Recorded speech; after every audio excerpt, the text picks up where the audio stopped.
My husband cheated on me with our much younger neighbor, initiated the divorce, and is marrying her soon. I never thought I'd be the kind of woman who ends up as the cliché in someone else's scandal. You know the one, middle-aged, blindsided. The wife left behind while her husband runs off with a woman young enough to still get carded at bars. But here I am, I'm 38. And I was married to my husband, Mark, who's 41. We were together for 14 years. Married for 10, we have 2 kids, Evan, who's 9, and Lucy, who's 6. We lived in a quiet cul-de-sac in North Carolina, the kind of suburban neighborhood where people wave while mowing their lawns and have potlucks in the summer. I loved our life there, at least I thought I did. When we first moved in, everyone was friendly. One of the newer couples was next door, Travis and his wife, Emily. Emily was 23 when they moved in, bright and bubbly, with that kind of effortless energy I used to have before life and exhaustion set in. She was friendly, always smiling, baking cookies for the neighborhood, waving to the kids when they rode their bikes. I didn't think much of her at first. I actually liked her. I even remember inviting her over for coffee one morning. She told me about her online business selling handmade candles, and I thought it was cute. She had this spark, this sweetness. I didn't see her as a threat. I was married to Mark, a dependable guy, quiet but solid. We weren't passionate like newlyweds anymore. But we were steady, we had routines, traditions, comfort. But that's how you miss the cracks. When you start mistaking stability for love. It started small. I'd notice Emily talking to Mark a lot when he'd be outside washing his truck or grilling on weekends. I didn't think much of it. She was friendly with everyone.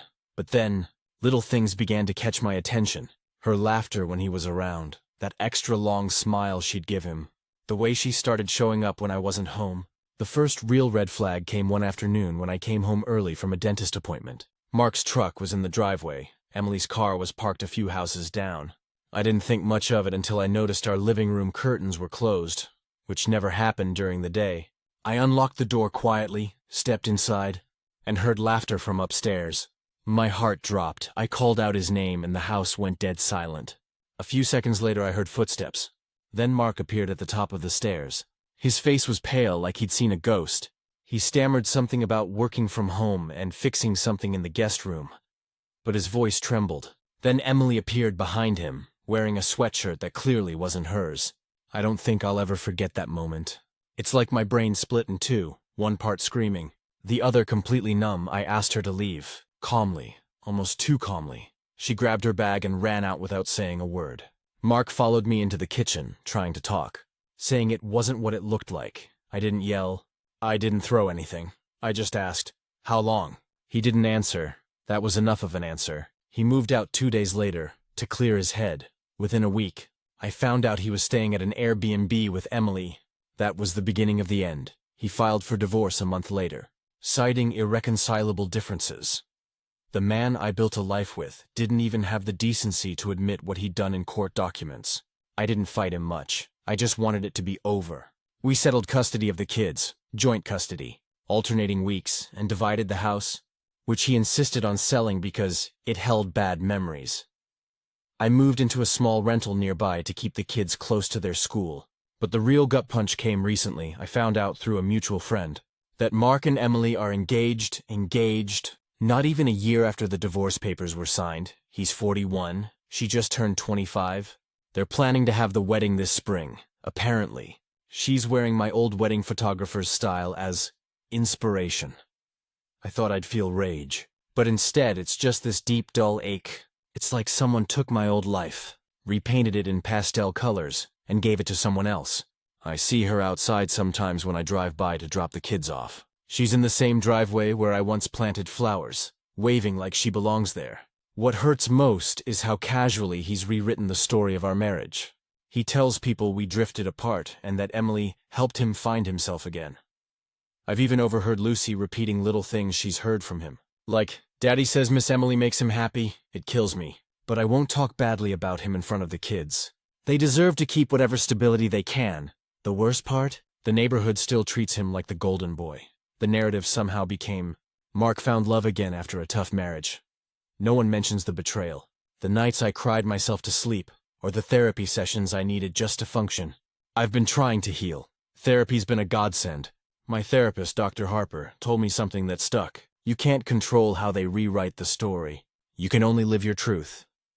So that's what I've been doing. Slowly reclaiming my peace. The kids are my anchor. I live for our weeks together.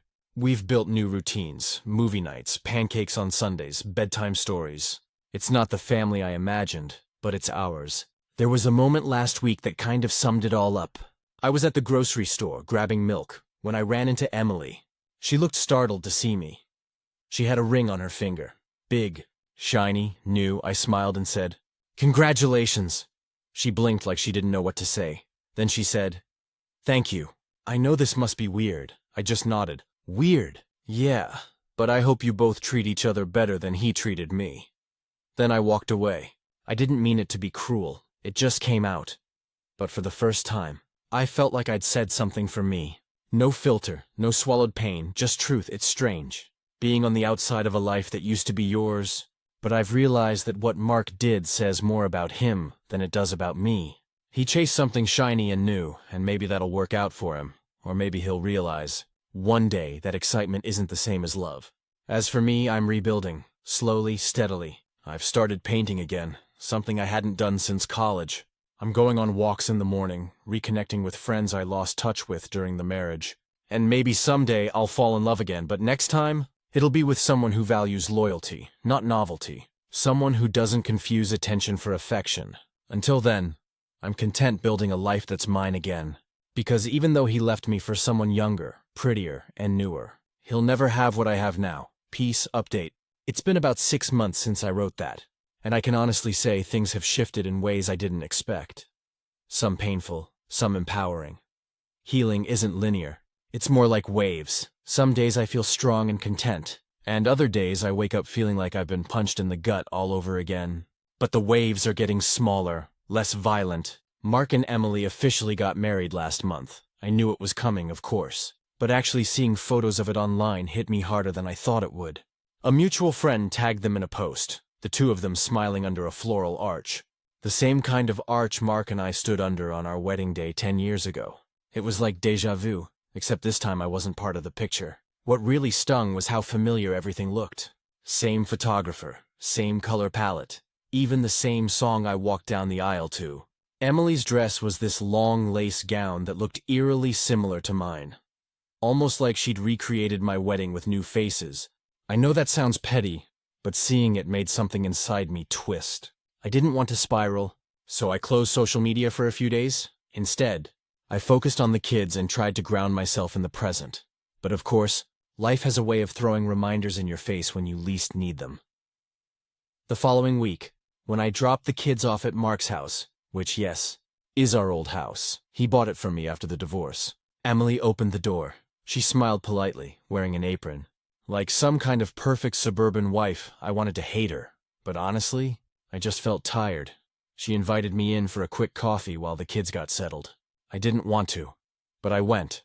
Mostly to avoid making things awkward for Evan and Lucy.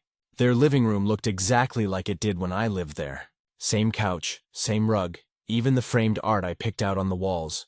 The only difference was a few newer touches, plants, candles, photos of them smiling on beach vacations. I stood there for a moment, thinking about all the years I spent making that house a home, and how easily it was passed off to someone else. Emily must have sensed my discomfort because she said, "I know this must be weird for you. I just want you to know that I really care about the kids." Her tone wasn't smug, which surprised me. She actually looked nervous. I just nodded and said, "I appreciate that." It wasn't some cinematic confrontation. No yelling, no glass of wine thrown in anyone's face. Just two women standing in the aftermath of choices that changed everything. Later that night, Mark texted me to thank me for being mature about the transition. I wanted to laugh mature, as if I had a choice. But the truth is, I've grown. 6 months ago, I would have cried myself to sleep after that. Now, I just took a deep breath, turned on a movie, and let it go. The kids seem to be adjusting, though it's clear they're still processing everything. Lucy once asked me, "Mommy, why didn't you go to Daddy's wedding?" I said, "Because that's Daddy's new beginning, and I have mine too." She nodded, thinking about it, and said, "So we all get new beginnings?" That made me smile. Kids see things so simply. Evan's been a little quieter lately. He's at the age where he understands more than he says. A few weeks ago, he told me, "Dad says people grow apart sometimes. Is that what happened?" I told him the truth. Sometimes people change, and they forget how to be a team, but that doesn't mean the love they had wasn't real at one point. He just nodded and hugged me. Those are the moments that remind me I'm doing okay, that the way I handle this matters more than the hurt itself. On the personal side, I've been slowly rebuilding a sense of identity outside of being Mark's ex-wife. I started taking art classes again at a local studio. It's a small group of women, most around my age, all rediscovering themselves after divorce, loss, or change. There's something comforting about sitting in silence, painting, and knowing you're surrounded by people who understand without having to say anything. I also met someone new. His name's Ryan, he's 39, a single dad with a teenage daughter, and we met through the art group. He teaches photography there. We've been getting coffee after class every week, talking about everything from movies to raising kids to surviving heartbreak. He's kind, grounded, and, most importantly, emotionally available. I'm not rushing anything. I told him straight up that I'm still healing, and he said, "Good, take your time, I'm not going anywhere." That simple sentence nearly made me cry. It's strange. Mark's new marriage used to feel like a knife twisting in my chest, but now it feels more like a closed chapter. He made his choices, and I've made mine. Emily can have the version of him who needs constant validation and excitement. I don't envy her anymore, because I remember how exhausting it was to keep him happy. The truth is, he's still the same man, just with a new audience, and while she's still in the honeymoon glow, I know the reality of him will surface eventually. Maybe she can handle it, maybe she can't. Either way, it's not my problem anymore. My focus now is on peace. On the nights I tuck my kids in and they giggle under the blankets. On the mornings I wake up without anxiety. On the little wins. Like painting something beautiful or laughing with friends. If there's one thing I've learned, it's that closure doesn't come from an apology or a perfect ending. It comes from choosing yourself. Day after day, even when it hurts. So yeah, my husband cheated, divorced me, and married our much younger neighbor, but he didn't destroy me. He just forced me to rebuild myself from the ground up, and honestly, I think this version of me is stronger, freer, and far more real than the one he left behind. Final update. It's been a little over a year now since everything came crashing down, and I think I can finally say, I'm genuinely okay. Not pretending, not forcing myself to sound strong, just peacefully okay. The kind of calm that comes when the storm has done its worst, and you realize you're still standing. Mark and I barely speak now. Outside of logistics about Evan and Lucy, the conversations are short, civil, sometimes even polite. But there's no warmth left, and honestly, that's fine. I don't need warmth from him anymore. I don't want it. I look back on our marriage now and see how much I bent myself into shapes just to keep him content. How much I mistook survival for love. The last time I saw him was 2 weeks ago at Lucy's school play. She had one line, but she delivered it like a Broadway star, and I couldn't stop grinning. When I glanced across the auditorium, I saw Mark with Emily sitting beside him, holding his hand. She waved awkwardly, and I nodded back. For the first time, it didn't sting. It just felt distant, like looking at an old photograph of a life that used to be mine, but isn't anymore. After the show, Lucy came running into my arms first, and then ran over to them. Watching her move so freely between us made me realize how much she's grown, how much I've grown. There's no more awkward tension, no more invisible tug of war. We've built something like peace, for her sake and for mine. I won't lie. There are still nights when loneliness creeps in. Divorce leaves a silence that takes a while to fill. But now, that silence doesn't scare me. I fill it with music, laughter, books, or just my own breathing. I don't dread being alone anymore because I've learned I'm not lonely when I'm with myself. Ryan and I are still seeing each other, and it's been slow, gentle, and healing. He's patient in ways that I didn't know men could be. There's no games, no second-guessing, no emotional whiplash. Just two people who've both been through the ringer, learning how to trust again. He met my kids recently, in the most unplanned way possible. I was at a weekend art fair displaying some of my work, and he came by to help me set up my booth. The kids were with me, painting little crafts at the children's corner, and Lucy spotted him and said, "Mom, is that your friend Ryan?" I froze for a second, but Ryan just smiled, crouched down, and started talking to them about art. It was natural and unforced. Evan even showed him a Lego model he'd made of a camera after hearing Ryan was a photographer. That moment, watching my kids laugh with someone new, seeing kindness and respect instead of tension. It was surreal. I realized that maybe, just maybe, love can exist again even after betrayal. Meanwhile, Mark's shiny new life isn't as perfect as it looked from the outside. People talk, especially in small towns.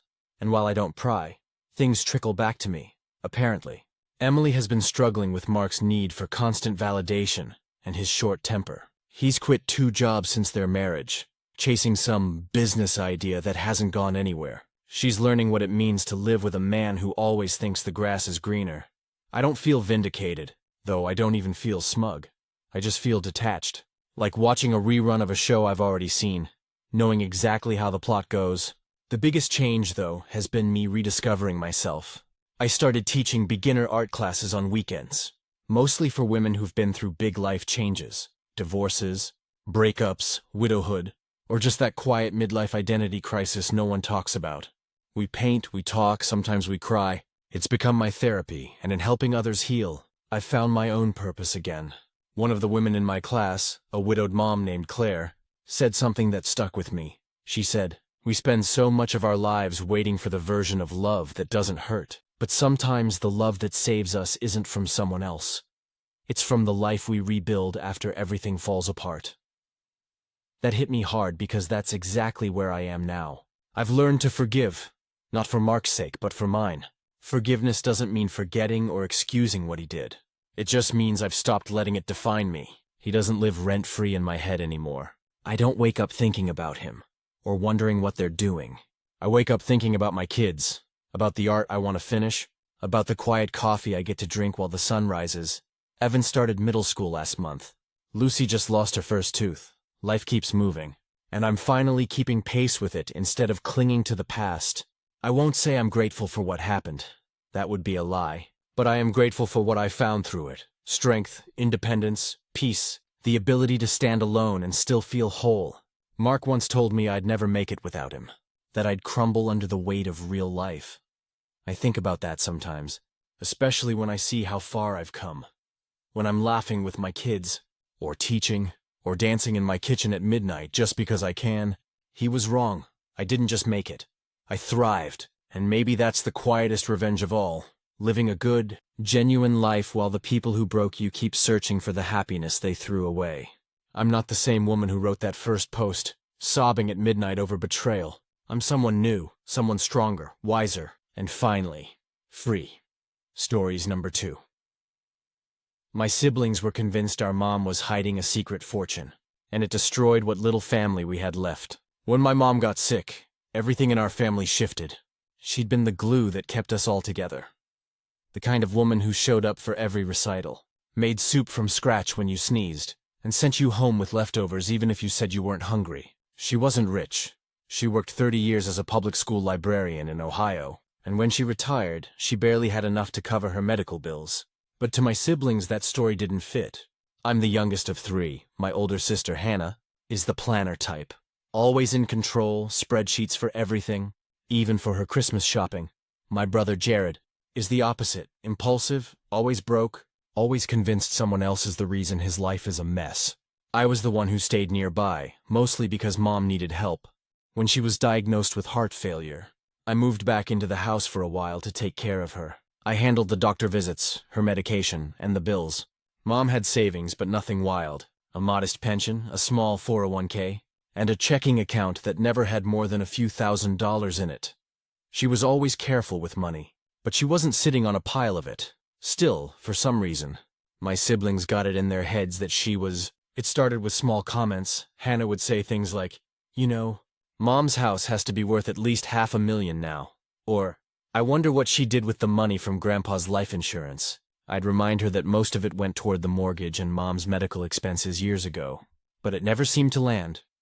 Then Jared started showing up unannounced.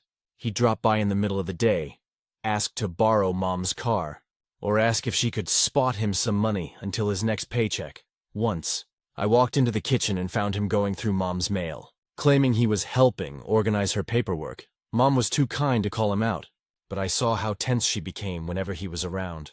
After a few months, things got uglier. Hannah and Jared began calling me, demanding to know why I was hiding things from them, apparently. Jared had found an old bank statement from 2012 that showed a balance of around $40,000. Money that Mom had used years ago to pay for her roof and a surgery. They didn't care. They decided that meant she must have more hidden somewhere. I tried reasoning with them. I even offered to show them her financial statements, so they'd stop accusing me of stealing or hiding anything. Hannah flat out refused. "You could have doctored those numbers," she said over the phone one night. Jared chimed in. "Yeah, you've been living there rent-free, probably siphoning her pension into your own account." That one broke me. I'd been working remotely, taking care of Mom 24/7, barely sleeping some nights because her heart would act up, and I'd have to help her breathe through it. The idea that they thought I was using her, my own mother, was disgusting. Mom overheard one of those calls. She came into the kitchen while I was on the phone with Hannah and said quietly, "Sweetheart, hang up." I did. She sat down slowly, breathing a little hard, and said, "Let them believe what they want. I know the truth, and so do you." That's enough, but it wasn't enough. Not for me. A few weeks later, Mom's condition worsened. She was hospitalized twice in the same month. And that's when Hannah and Jared suddenly became very attentive. They started showing up every day. Flowers, takeout, loud "we love you," Mom's speeches in front of the nurses. It was performative. They'd pull me aside in the hall afterward and ask things like, "So, what happens with the house when she passes?" Or, "Do you know where she keeps her will?" Mom, bless her, had already handled that years before. She'd made me her power of attorney, and everything was written out clearly in her will. When she eventually passed, her assets, what little there were to be divided equally among the three of us. There was no secret stash, no hidden fortune, just a house, some savings, and a few sentimental things. When she died, grief hit me like a train. I barely slept, barely ate, and couldn't bring myself to pack up her things. But my siblings didn't even wait a week before turning on me again. Hannah texted me a long message asking when I'd be providing an accounting of Mom's estate. Jared called me twice a day demanding to know how much liquid cash she had left. When I told them the truth, that after funeral costs and outstanding medical bills, there was only about $18,000 left, they both lost it. Hannah said I must have mismanaged things. Jared accused me of selling things behind their backs. They threatened to lawyer up and audit the estate. I told them to go ahead a few months later. I got a letter from their attorney requesting financial statements. I gave them everything. Every receipt, every document, every penny accounted for. Their lawyer called me privately and said, "It's clear you've been honest. I think your siblings are just angry. You did nothing wrong. That was the last straw." I blocked both of them. The grief, the accusations, the drama. It all became too much. I couldn't mourn my mother properly because they had turned her death into a treasure hunt. A year later, I sold Mom's house. I couldn't stay there anymore. Every corner of it reminded me of the arguments, the phone calls, the fights over furniture and jewelry. I used my portion of the inheritance as a down payment on a small condo. It wasn't much, but it was peaceful. The last time I saw Jared was at a gas station about 2 years after Mom's death. He looked rough, tired, older than he should have. He said hi, I nodded, and that was it. Hannah and I haven't spoken since. She sends a generic Christmas card every year, the kind with printed names, no personal message. I toss it in a drawer and never respond. Sometimes I think about how Mom would have hated what happened. She believed in family, forgiveness, and giving people the benefit of the doubt. But I also think she'd understand why I walked away. Some people don't want peace, they want control. I don't think there was ever a secret stash. I think what they were really looking for was a way to justify their own disappointment with life. It was easier for them to believe Mom was hiding something than to accept that she was just a kind, ordinary woman who worked hard and left behind love, not wealth. And maybe deep down, they were angry that I had something they didn't. A real relationship with her, built on time and trust, not money. Now, whenever I think of Mom, I don't picture her bank account or her house. I picture her sitting on the porch with a cup of tea, smiling at the world like she knew something beautiful that the rest of us were too busy fighting to see. That's what she left me. Not money, just peace. Update. It's been a little over 4 years since my mom passed. And honestly, I thought that part of my life was done. I'd accepted the distance from my siblings, learned to live quietly, and focused on rebuilding a sense of normal. I didn't expect to ever hear from Hannah or Jared again, but grief has a strange way of circling back, especially when family and money are involved. It started last fall when I got a letter in the mail from a small credit union in Dayton. It was addressed to the estate of Mary Collins, my mom's full name. I almost tossed it, assuming it was junk mail or some lingering account closure notice. But something about it felt odd. It was handwritten, not printed. Inside was a statement showing an account balance of $7,220.54. I froze. Mom never mentioned having an account there, and I thought I'd already closed everything after her death. My first instinct was suspicion. Had Hannah or Jared opened something in her name? But the account was old, opened in 2001. With only her signature on the forms, it hadn't seen activity since 2015. I sat at my kitchen table for hours staring at that piece of paper, feeling this strange mix of shock and sadness.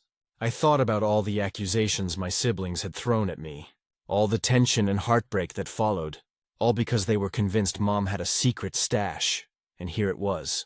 Not a fortune, but something real. I decided to call the credit union. The woman on the phone explained that they'd been updating old records and found Mom's account inactive for years. Because I'd been listed as executor of her estate. They reached out to me. It wasn't unusual, she said, for older people to forget small accounts, especially if they moved banks or changed jobs. That night, I didn't sleep. I just kept hearing my siblings' voices in my head.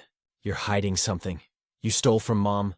You're keeping her money. I knew $7,000 wasn't exactly a secret fortune, but the irony was brutal. I debated telling Hannah and Jared.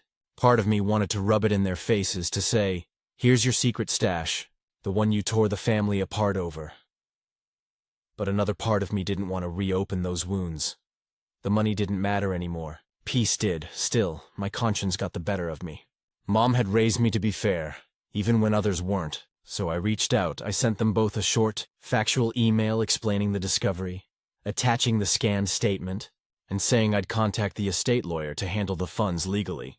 Within 24 hours, my phone started buzzing nonstop. First, Hannah called. Her voice was cold but tight with emotion. I knew it, she said. I knew she had more. You see why we questioned everything, right? I took a deep breath. Hannah, it's $7,000. Mom didn't hide it.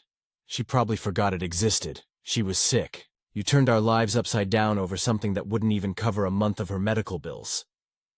There was silence. Then she muttered, that's not fair. We just wanted transparency. Transparency. That word hit like a punch. Then Jared called later that night. His tone was different. Tired, less angry. So, you found something, he said. Guess we were right. No. Jared, I said quietly, you weren't right. You destroyed our family over paranoia. And if you'd trusted me, I would have told you everything from the start. Just like I always did. He sighed heavily. Yeah, well, guess it doesn't matter now. And that was the truth. It didn't. When the estate lawyer reprocessed the account, we split the money evenly. It came to about $2,400 each after taxes and fees. I signed the papers, mailed their checks, and never heard a thank you from either of them. But that was fine. I didn't do it for thanks. I did it to close a door that had been creaking open in my mind for years. About a month later, something unexpected happened. I got an envelope from Hannah. No card, no note, just a folded piece of paper. Inside was a photo of Mom from her retirement party. She was laughing, holding a bouquet of flowers, her hair caught in the light. On the back, Hannah had written in tiny handwriting, "You were a good son. I wasn't a good sister. I'm sorry. That's it. No explanation, no long apology." But it was enough to make me sit down on my kitchen floor and cry for the first time in years. A week after that, Jared texted me, just one line. Hope you're doing okay. I'm trying to be better. We still don't talk much. There's too much history, too much damage. But I think, slowly, we're finding our way back to something like civility. What I've realized since then is this. My mom did have a secret, but not the kind my siblings imagined. It wasn't money or property or some inheritance tucked away. It was her quiet, stubborn way of protecting us. She must have known how little that account mattered in the grand scheme of things, and she never mentioned it because she didn't want us fighting over scraps. She wanted peace, not greed. I've thought a lot about her these past months. I even visited her grave for the first time in a while. Brought her favorite flowers, daisies. I told her about the account, about the email from Hannah, about Jared trying to be better. I told her I was okay, that we were all somehow trying and standing there. I realized something I'd missed all along. Maybe she wasn't just teaching us how to live. She was teaching us how to forgive. Even if it takes years to get there, I walked away lighter that day. The money's long gone. Used it to fix my car and make a donation to the library where Mom worked. But what it bought me was something priceless. Closure, for the first time in a long time. I felt like our family's story wasn't just about loss or greed. It was about learning how to let go, and somehow, I think that's exactly what Mom wanted all along. Final update. It's been almost 8 years since Mom passed away. I never expected to write another update, but something happened recently that pulled me back into her story in a way I didn't see coming. And honestly, it still doesn't feel real. Life has been quiet for the most part, after the whole secret account incident. My siblings and I fell into a fragile truce. Hannah and I exchanged polite texts on birthdays and holidays. Jared and I messaged occasionally, mostly small talk about weather or football. Never anything too deep. It wasn't the same as having a real family again, but at least it wasn't the cold silence we'd lived in for years. A few months ago, I got an unexpected call from the library where Mom used to work. The new branch manager, a woman named Denise, said they were cleaning out old storage rooms during renovations and found a box labeled Mary Collins, Personal. She asked if I wanted to come by and pick it up. I thought it'd be a small box of old books or lesson plans. When I got there, Denise handed me a large cardboard box sealed with masking tape that looked decades old. My name was written in the corner in Mom's neat looping handwriting. I took it home, set it on my kitchen table, and just stared at it for a while. I wasn't sure I wanted to open it. I'd spent so long trying to move past all the family chaos, all the resentment tied to Mom's things. But curiosity got the better of me. Inside were dozens of old letters, cards, and manila folders. The first thing I noticed was a small envelope marked, "For my kids, if they ever need to understand." My stomach dropped. I opened it slowly. Inside was a short handwritten note from Mom. Her handwriting was a little shaky. This must have been written during her illness. "To my 3 children, if you're reading this, it means you've been through enough to ask why things were the way they were. I wasn't hiding money. I was trying to protect you from what money did to our family before you were born. Your father's parents left us some money when he passed. It was supposed to help with your futures. But what it really did was drive wedges between everyone. My own sister stopped speaking to me over it. The money was cursed in the way only greed can curse something good. I used part of it to buy this house and put the rest into savings accounts under your names. Accounts I closed when you were adults, and the balances were small. I didn't tell you about any of it because I wanted you to grow without that poison of expectation. If you ever think I had a secret fortune, this is the truth. I had enough. Enough to raise you, feed you, and keep you safe. That's all I ever wanted. Please forgive each other before you forget me. That's all I ask. Mom, I must have read that note a dozen times. I cried so hard that night I gave myself a headache. The guilt hit me like a wave. Not just for doubting her, but for letting our family fall apart over rumors and assumptions. The next morning, I scanned the note and sent it to both Hannah and Jared in a group email. I didn't add a message, just attached the image and wrote, "Thought you should see this." Hannah called first. She didn't even say hello. She was crying before she could speak. "I was so wrong," she said between sobs. "Oh my God, I was so wrong," Jared called later that night. His voice was quiet, trembling. "She knew us too well," he said. "Knew we'd fight over ghosts." That one sentence broke me all over again. The 3 of us met up 2 weeks later. The first time we'd all been in the same room since Mom's funeral. We met at a little diner she used to love. The kind with cracked vinyl booths and endless coffee refills. At first it was awkward. We didn't know how to start. But once we did, it poured out. The anger, the regret, the heartbreak. We apologized. To each other, to her memory, to ourselves. It wasn't clean or perfect, but it was real. We spent hours there, just talking. Hannah admitted she'd been ashamed for years. Knowing how paranoid she'd become, Jared confessed that his accusations were rooted in jealousy. That he couldn't stand how close Mom and I were toward the end. I told them the truth. That I'd hated them for years, but never stopped wishing we could fix things. When the check came, Hannah insisted on paying. "For Mom," she said softly. She'd want us to do one nice thing for each other without keeping score. After that day, things started to change slowly, carefully, but genuinely. We started calling each other once a week, then texting more often. Last Christmas, we spent the holidays together for the first time in nearly a decade. We cooked Mom's old recipes, told stories about her, and laughed more than we cried. And here's the strangest part. The day after Christmas, Hannah brought an envelope to the table. Inside were 3 checks. I sold Mom's house a while back, she said. I never gave you guys your full share of the appreciation. It's not much, but it's fair.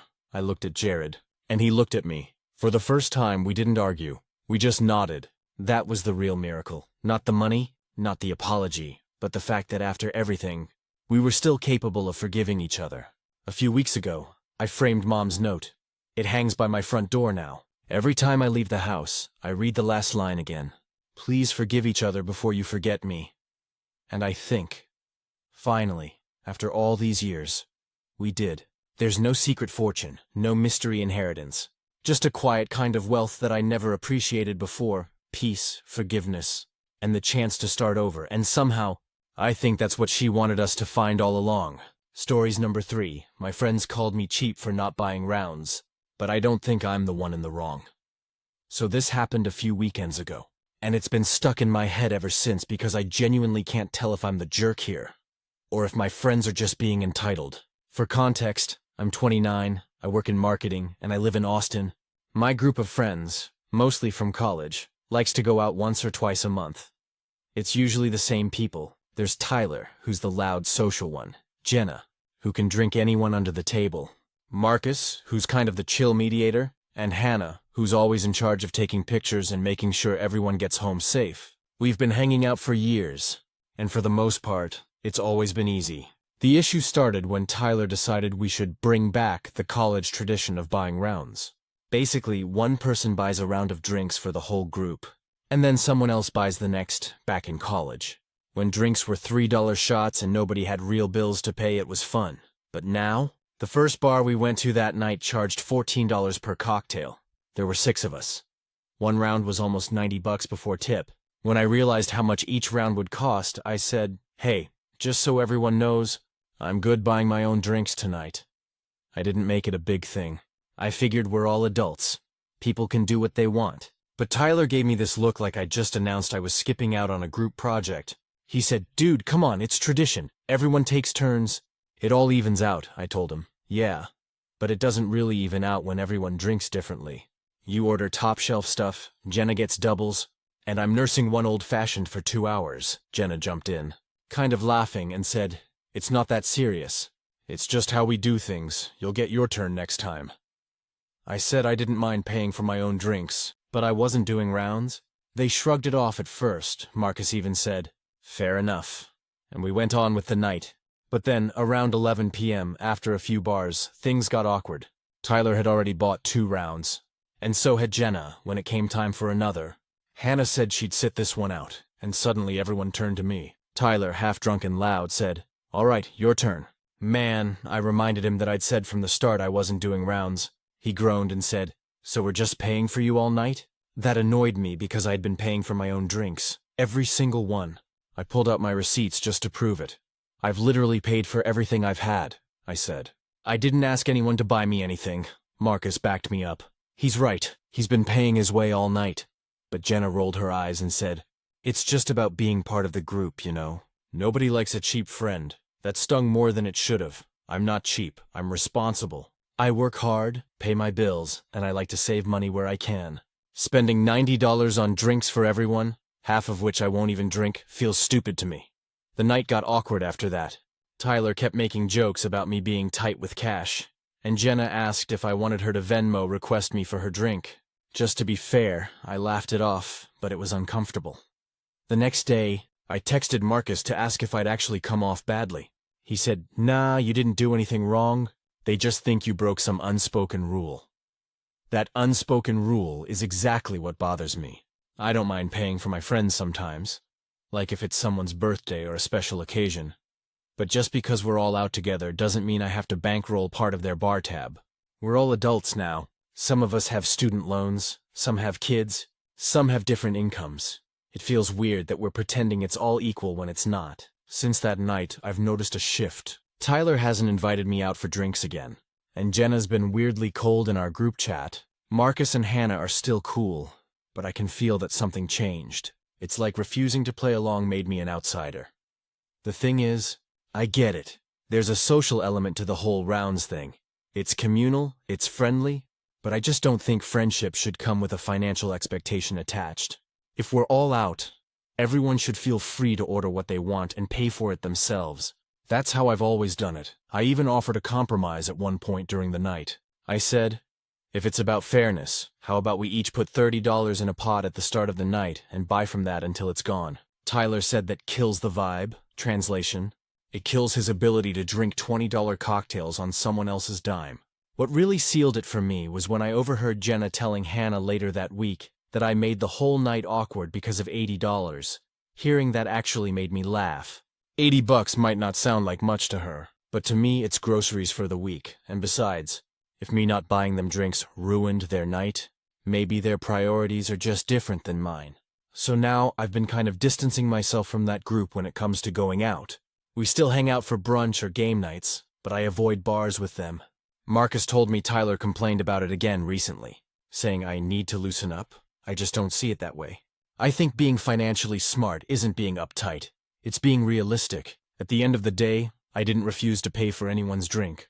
I refused to pay for everyone's drinks, big difference. And honestly, if being cheap means knowing my limits and not falling into social spending pressure, I'll wear that label proudly. It's been about a month since that night, and I thought the whole rounds drama would fade away once everyone sobered up and moved on. But apparently, it's become this weird point of pride for some of my friends, and a quiet line in the sand for me. After that night, I stopped going out with the group for drinks entirely. It wasn't like I made an announcement or anything. I just started turning down invites. When Tyler texted the group chat about going to this new rooftop bar downtown, I replied, "Can't make it tonight. Hope you all have fun." No excuses, no explanations. The next week, same thing. And the week after that, a few days later, I got a call from Jenna. She said, "Hey, what's going on with you lately?" "You've been MIA, I told her honestly. I just don't feel like spending $100 every time we go out. I love hanging out with you guys, but the drinking thing's getting too expensive for me." There was a long pause before she said, "You could just buy a round once in a while. It's not that deep." That made me laugh a little. Not out of humor, but disbelief, I said. "You realize I'd be spending like $90 a round, right? That's not a small ask." She sighed and said, "It's not about the money. It's about being part of the group." That's when it clicked for me. This wasn't about drinks. It was about social signaling. Buying rounds was their way of proving loyalty, or generosity, or whatever. But to me, it felt like a pointless performance. After that call, things got tense. The group chat got quieter. Tyler stopped tagging me in memes or sports updates like he used to. Marcus checked in on me privately, saying, "They're being childish, man. Don't take it personally." The next weekend, they all went out again. I didn't go, obviously, but the next morning, I got tagged in a story from Tyler's Instagram. Just a photo of the group clinking glasses with the caption, "Cheers to the people who actually buy rounds." I laughed out loud when I saw it, then muted his stories. It was so petty, so transparent. It didn't even make me mad. It just made me realize how shallow some friendships can get when pride and money get mixed together. A few weeks later, Marcus invited me to a smaller hangout at his place. It was just him, his girlfriend, and Hannah. We ordered takeout, drank a couple beers, and watched a movie. No pressure, no competition, no one keeping score. It reminded me what friendship is supposed to feel like. Comfortable, not conditional. Halfway through the night, Hannah admitted something. She said, "You know, I think they've been unfair to you. Tyler acts like you broke some sacred rule, but honestly, everyone's been complaining about how expensive it is to go out."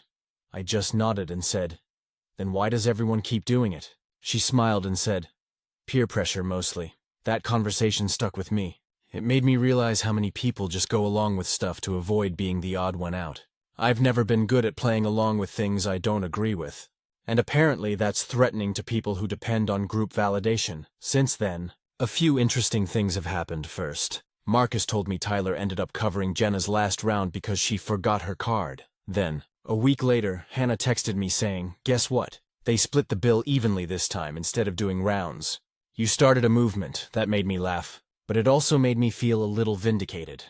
Not because I wanted to be right, but because it showed that the tradition wasn't really about fairness. It was about habit. And once someone challenged it, it stopped making sense. A couple days ago, I actually ran into Tyler at a coffee shop. He saw me, did that half-smile thing and said, "Hey man, haven't seen you in a bit." I nodded. "Yeah, I've been keeping it low-key," he chuckled. "We missed your stingy energy at the bar." I didn't rise to the bait. I just said, I missed my money more, and smiled. He laughed, but there was this flicker of embarrassment in his face, like he knew I wasn't wrong. We ended up talking for a few minutes. It wasn't tense, surprisingly. He said the group had kind of stopped doing rounds lately because it's too much hassle. I just said, yeah, it tends to be, and left it at that. I don't think things will ever go back to how they were, and that's okay. People grow in different directions.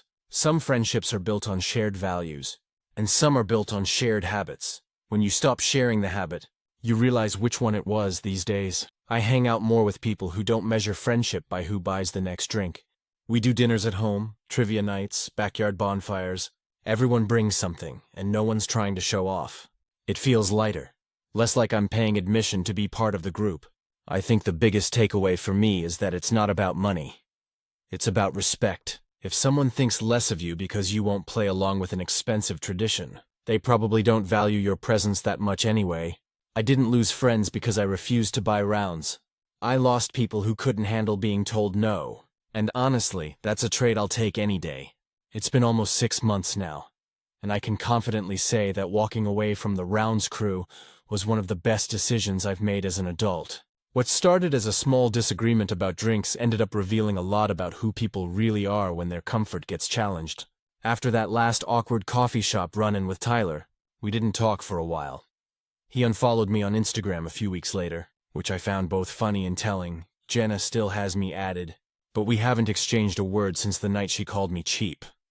She still posts about every outing, every fun night with the best crew, but the group's gotten smaller from what I hear. Some people just stopped showing up, probably tired of spending $200 on a Saturday night. Marcus told me recently that Tyler's been toned down a bit since then. Apparently, after one night where only 3 people showed up, he started realizing that not everyone is up for that kind of spending all the time. He even joked, "You kinda killed the rounds thing, man. Nobody wants to do it anymore." I told him, "Good. Maybe now people can actually afford rent." He laughed. But we both knew there was truth behind it. What's interesting is how much my perspective has shifted since all of this. I used to think of money boundaries as awkward, like something that would automatically make people think I was stingy or difficult. But now I see it differently. It's not about money. It's about being honest about what works for you and not bending over backwards to maintain appearances. The people who got it, like Marcus and Hannah, are still solidly in my life. We hang out often, usually low-key stuff, barbecues, movie nights, even small hikes on weekends. No competition, no tab anxiety, no fake generosity. We just split things evenly or bring what we can. It's not about who buys what. It's about spending time together. A few weeks ago, Hannah organized a small get-together for her birthday at a local brewery. I went, and funnily enough, Tyler and Jenna were there. It wasn't tense, but you could tell they didn't really know how to act around me. Tyler gave me a half smile and said, "Hey man, still doing that solo drink thing?" I just said, "Yep, it's worked great for me." He laughed and said, "Fair enough," and that was it. No drama. Later in the night, I noticed everyone was just ordering and paying for their own drinks without any talk of rounds or turns. Nobody complained, nobody acted weird, it was normal. At one point, Jenna came up to me, maybe a little tipsy, and said, "You know, I used to think you were being cheap that night, but now I get it. I spent over $200 the next weekend trying to keep up, and it kind of hit me." I just smiled and said, "Yeah, it adds up fast." She nodded and said, "You were right. We were kind of acting like we were still in college." Then she laughed and said, "Don't let Tyler know I said that." It wasn't exactly an apology, but it felt close enough. I didn't need her to admit I was right. The simple acknowledgement was enough. I think what I've learned from all of this is that boundaries have a weird way of cleaning up your social life for you. When you stop bending to fit into expectations that don't make sense anymore, the people who truly value you stick around. The ones who don't, they drift away, and that's okay. Money changes dynamics more than people realize. Once you're in your late 20s or 30s, everyone's got a different financial reality. Some people are saving for a house, some are paying off loans, some are living paycheck to paycheck. Pretending everyone's in the same boat just to keep things equal is ridiculous. It's okay to say no, it's okay to opt out. Since all of this, I've started being more upfront about boundaries in other areas, too. Whether it's splitting group gifts, trips, or dinners, I just say what I'm comfortable spending. No excuses, no guilt. It's made my friendships healthier, and it's kept resentment out of the picture. A few of my newer friends even joked that I've ruined the old way of doing group drinks because now everyone questions whether rounds make sense. Honestly, I'm fine with that. Maybe it needed to be ruined. I ran into Tyler one more time at a mutual friend's housewarming party last week. He was a lot more mellow than I remembered. He brought a six-pack and hung out quietly most of the night.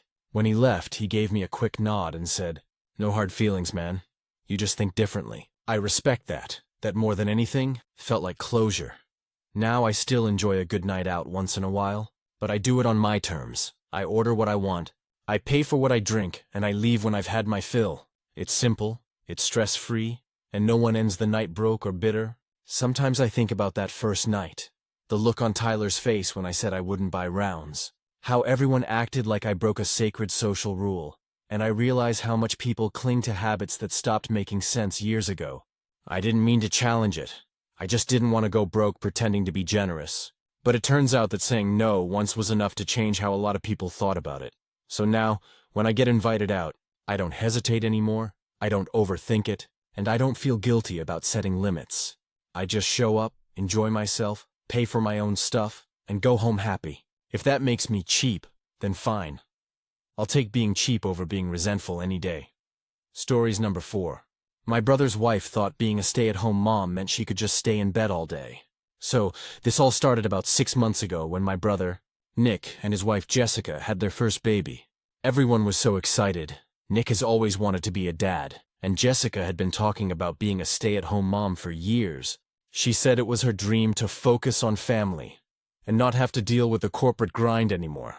At first, I was genuinely happy for her, but as the months went on, it became clear that her definition of stay-at-home mom was not what anyone expected.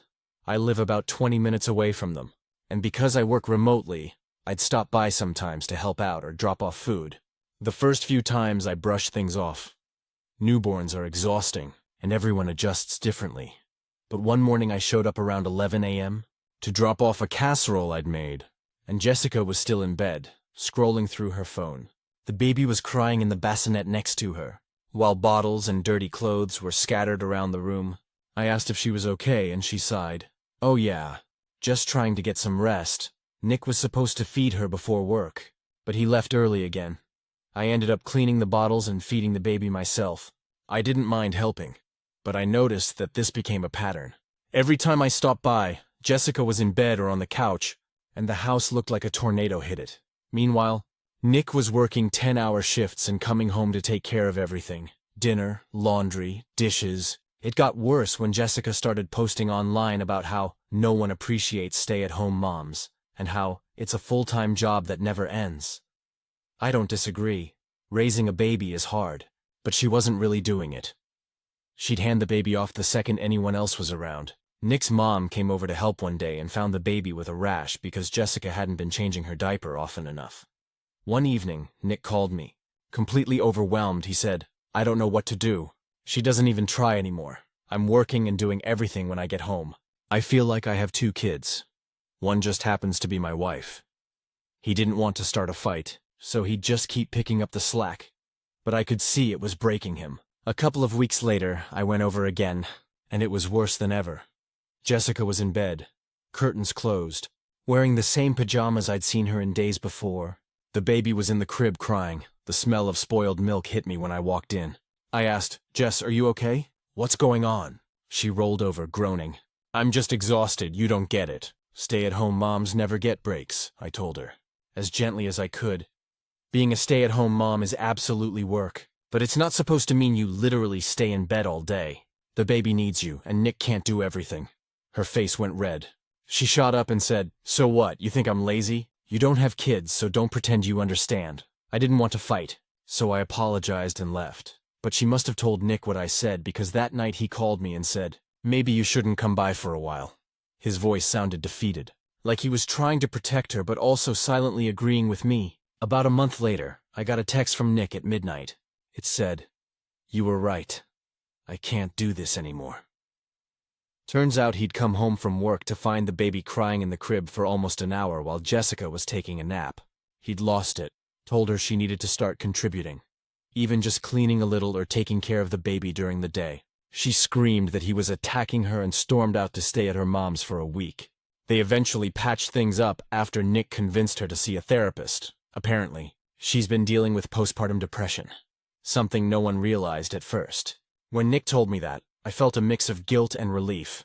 Guilt, because maybe I'd been too harsh that day, and relief because at least there was an explanation. Over time, she did start getting better. The house isn't spotless, but it's livable. She's awake during the day, she takes walks with the baby, and she seems more like herself again. She even texted me recently saying, "I know you were trying to help back then. I wasn't in a good place." I told her it was okay, that I didn't mean to hurt her feelings. I honestly hadn't realized how deep her struggles went. Still, it was a lesson for me, sometimes. What looks like laziness or apathy is actually burnout or depression hiding in plain sight. But I also think it's fair to hold people accountable when their choices are affecting others, especially when there's a child involved. Nick says things are finally getting back to normal. I hope so, because no one, not him, not Jessica, not even me, wants to go through that again. For what it's worth, I don't regret speaking up. Maybe I could have worded it differently. Maybe I could have shown more empathy. But staying silent while my brother's life was falling apart wasn't an option. At the end of the day, I think everyone just learned something hard and necessary. Being a stay-at-home parent is one of the toughest jobs in the world. But it's still a job. One that takes effort, care, and love. And if someone's struggling to meet that, the answer isn't shame. It's support and honesty, even when it's uncomfortable. Now when I visit, Jessica actually greets me at the door, baby on her hip, smiling and talking about her new mom group or how she managed to make it through the week without crying. It's small progress, but real. Sometimes growth doesn't look like perfection. It just looks like getting out of bed. It's been about 4 months since everything happened, and things between all of us have shifted a lot. Some in ways I expected, and others that caught me completely off guard. Nick and Jessica seem to be finding their rhythm again. Though it wasn't an easy road, after she started therapy, Jessica got officially diagnosed with postpartum depression, and that changed everything. Once there was a name for what she'd been feeling, it stopped being this cloud of confusion and resentment, and started being something they could actually work on. Nick told me that the therapist had explained how depression doesn't always look like sadness or crying.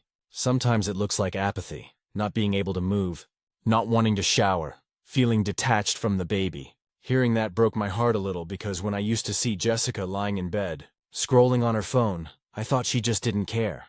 But now I realize she might have been trying to find tiny distractions from the crushing feeling of failure that comes with PPD. I apologized to her again one day when I stopped by with groceries. I told her, "I didn't know. I just thought you didn't want to try." She got teary and said, "Honestly, I didn't either. I just knew I couldn't." We ended up sitting at the kitchen table for over an hour, talking, really talking, for the first time since she had the baby. She told me she used to scroll through social media and see all these perfect stay-at-home moms baking cookies, wearing matching outfits and keeping spotless homes while looking radiant. She said, "Every time I couldn't do that, I felt like a failure. And the more I failed, the harder it got to even get up." I didn't know what to say except, "That sounds really hard." Because it did. Nick, for his part, has been a rock. I think for a while he was angry, not just at Jessica, but at himself for not realizing sooner that something was wrong. He said the therapist told him it's common for partners to mistake depression for laziness. That hit close to home for me, too. But the changes are visible now. The baby, her name's Ella, by the way, is thriving. She's giggly, curious, and loves her dad. Jessica has started taking her to baby music classes and meeting other moms once a week. She even went back to doing some freelance graphic design work from home. Just part-time, but it's given her confidence again. Nick looks lighter, too. I went over for dinner last weekend, and he was making pasta while Jessica was dancing with Ella in the living room. It felt like walking into a completely different house. One filled with light instead of tension. At one point during dinner, Jessica said something that really stuck with me. She looked at me and said, "You know, I used to think stay-at-home moms had to do it all to prove their worth, but now I just want to be present. The rest can wait." That honestly hit me hard because I'd spent so long judging what I thought she wasn't doing that I didn't consider what she was trying to survive. Of course, there's still a bit of awkwardness between us. Every once in a while, something will remind her of that day, when I told her being a stay-at-home mom didn't mean staying in bed. And she'll tease me, like, "Hey, look at me, I got out of bed today." We laugh about it now. But I can tell it's a little bittersweet for both of us. Our relationship, though, has improved tenfold. She even invited me to her first Mom's Night In gathering, where a few women from her support group came over to drink wine, share stories, and just be human. I wasn't sure I'd fit in. I'm not a mom. But it ended up being one of the most honest, heartfelt nights I've ever had. It made me realize how isolating motherhood can be, and how easy it is for outsiders to misunderstand it. As for Nick, he's become one of those dads who's all in. He changes diapers, wakes up for feedings, goes to every appointment. Jessica says she feels like she's parenting with him now instead of being parented by him, which I think says a lot about how they've both grown. There's still the occasional rough patch. Jessica admitted she has days where she still feels low, where she just needs space. But now she talks about it instead of shutting down. Nick doesn't get angry. He steps in, gives her time, and reassures her that it's okay, if I'm honest. The whole experience changed me too. I was so sure I was right that day. That I was defending my brother from an ungrateful wife. But life isn't that simple sometimes. People don't need criticism or tough love. They need someone to see that they're drowning.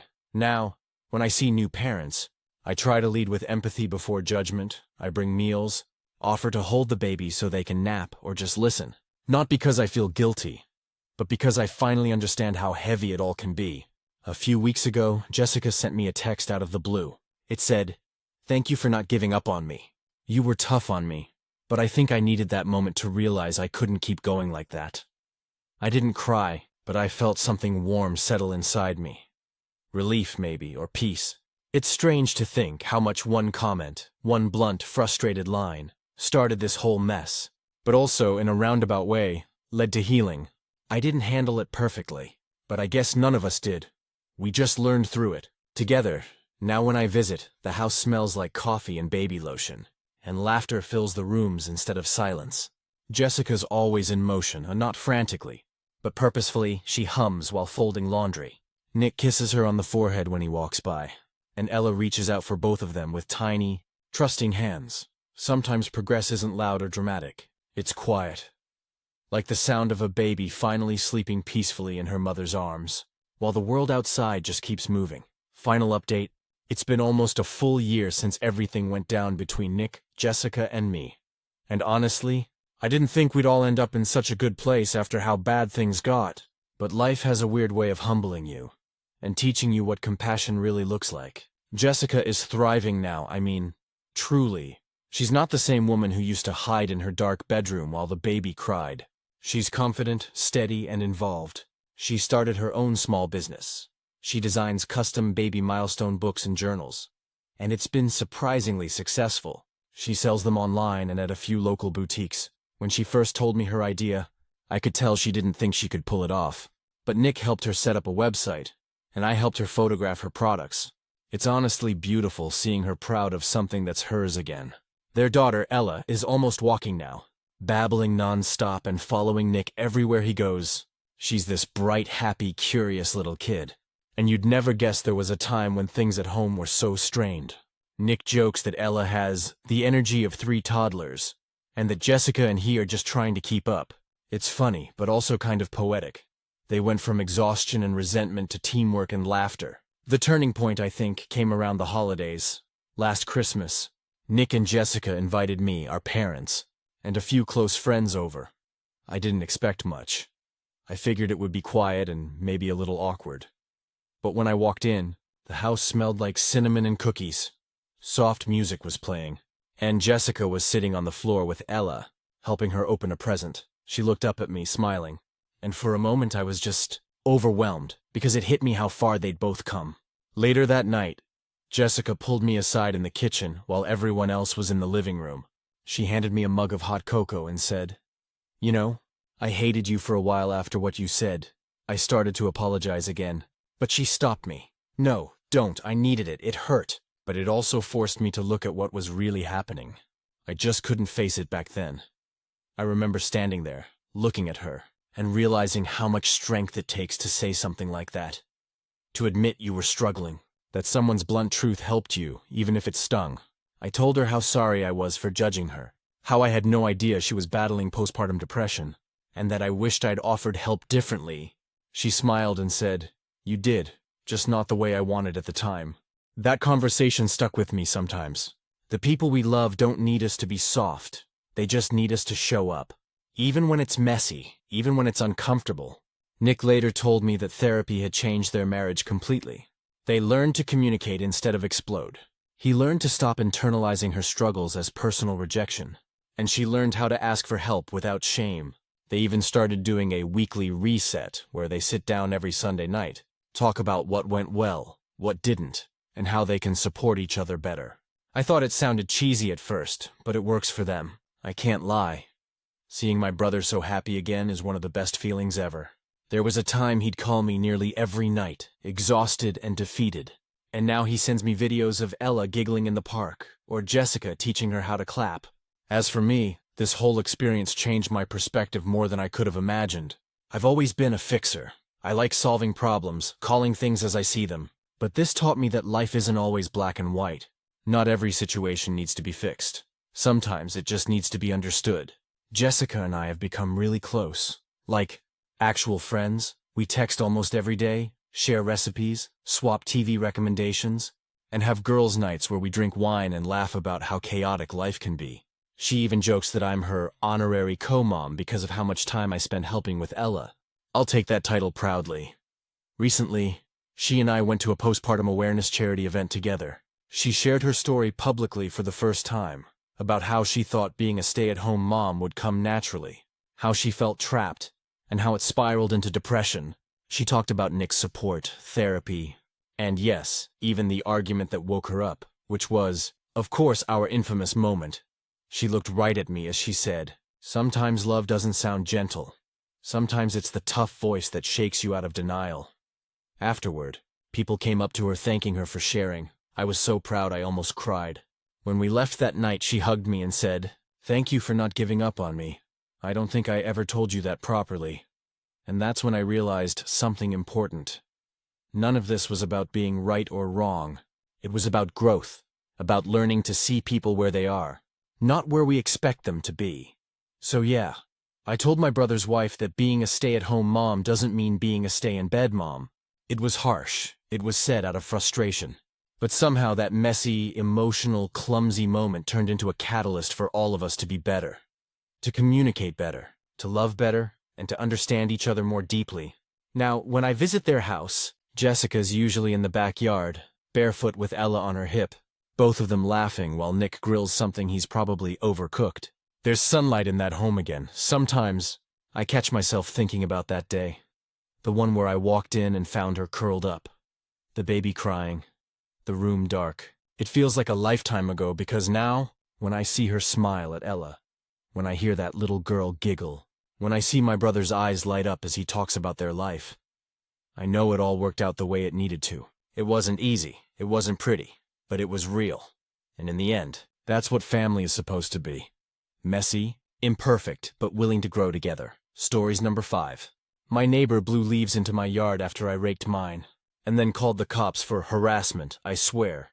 Some people are just born looking for conflict. I've lived in my quiet neighborhood in Springfield, Illinois for 6 years, and until recently, I never had a single problem with anyone. The houses are close enough that we all kind of know each other. Wave when we pass. Say morning when we grab the mail, but not so close that anyone's in anyone's business. That all changed the day Greg moved in next door. Greg was one of those guys who seemed fine at first. Polite smile, offered to help me move an old dresser into my garage when he saw me struggling. He told me he worked in consulting, which I later learned meant he sits on conference calls in his garage yelling at interns. He was in his mid-40s, divorced, loud laugh, drove a shiny black truck he washed twice a week. His yard was immaculate, the kind that looks like it's auditioning for a lawn care commercial. Mine wasn't. I keep things tidy, but I'm not obsessive. I mow once a week, rake when I need to, trim my bushes, normal stuff. I guess that made me a problem in Greg's eyes. It started small. He'd make comments while we were both outside. Little things like, "You should bag your leaves sooner. They're blowing toward my fence." Or, "You might want to edge along the sidewalk. It's starting to look sloppy." At first, I laughed it off. I figured maybe he just took pride in his home and didn't realize how condescending he sounded. Then came November. If you live anywhere with real seasons, you know what that means? Leaves, tons of them. My yard sits slightly lower than Greg's, so whatever blows off his big maple trees usually ends up on my side. I didn't complain. It's nature. I raked my yard one Saturday morning, 3 full hours of work, and bagged everything neatly along the curb for pickup. The next morning, I stepped outside with a cup of coffee and nearly dropped it.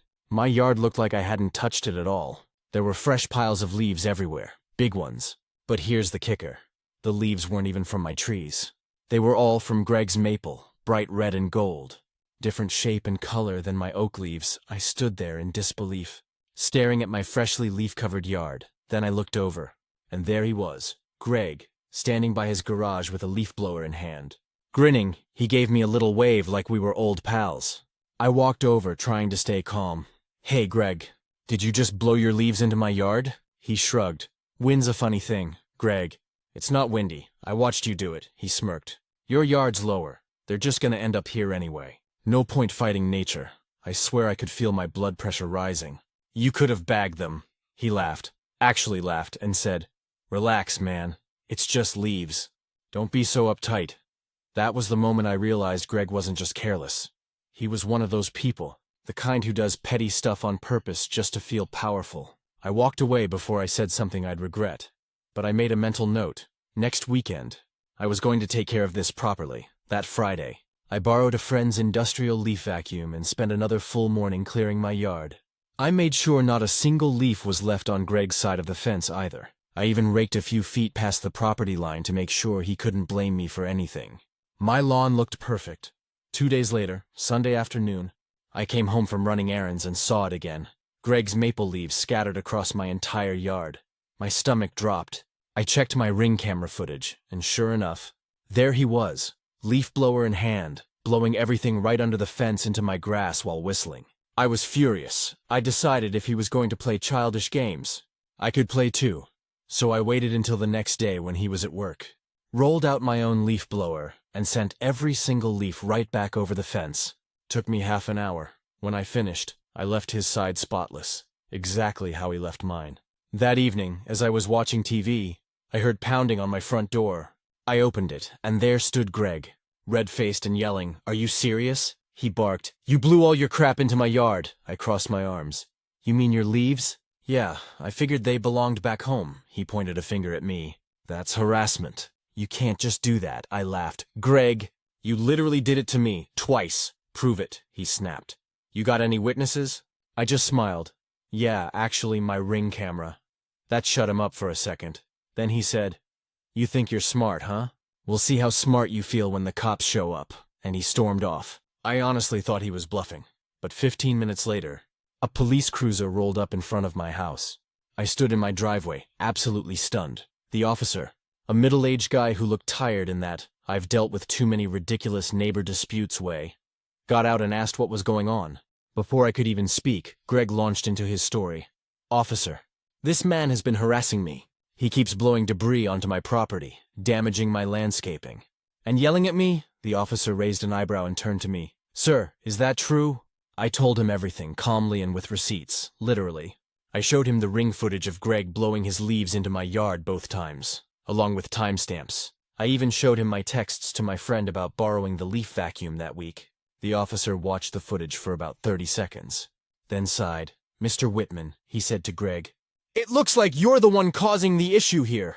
Greg started sputtering. "That's doctored." He probably edited that video. The officer didn't even try to hide his disbelief. "Sir, please stop. If I get called out here again for something like this, it's going in a report. I suggest you both keep to your own yards."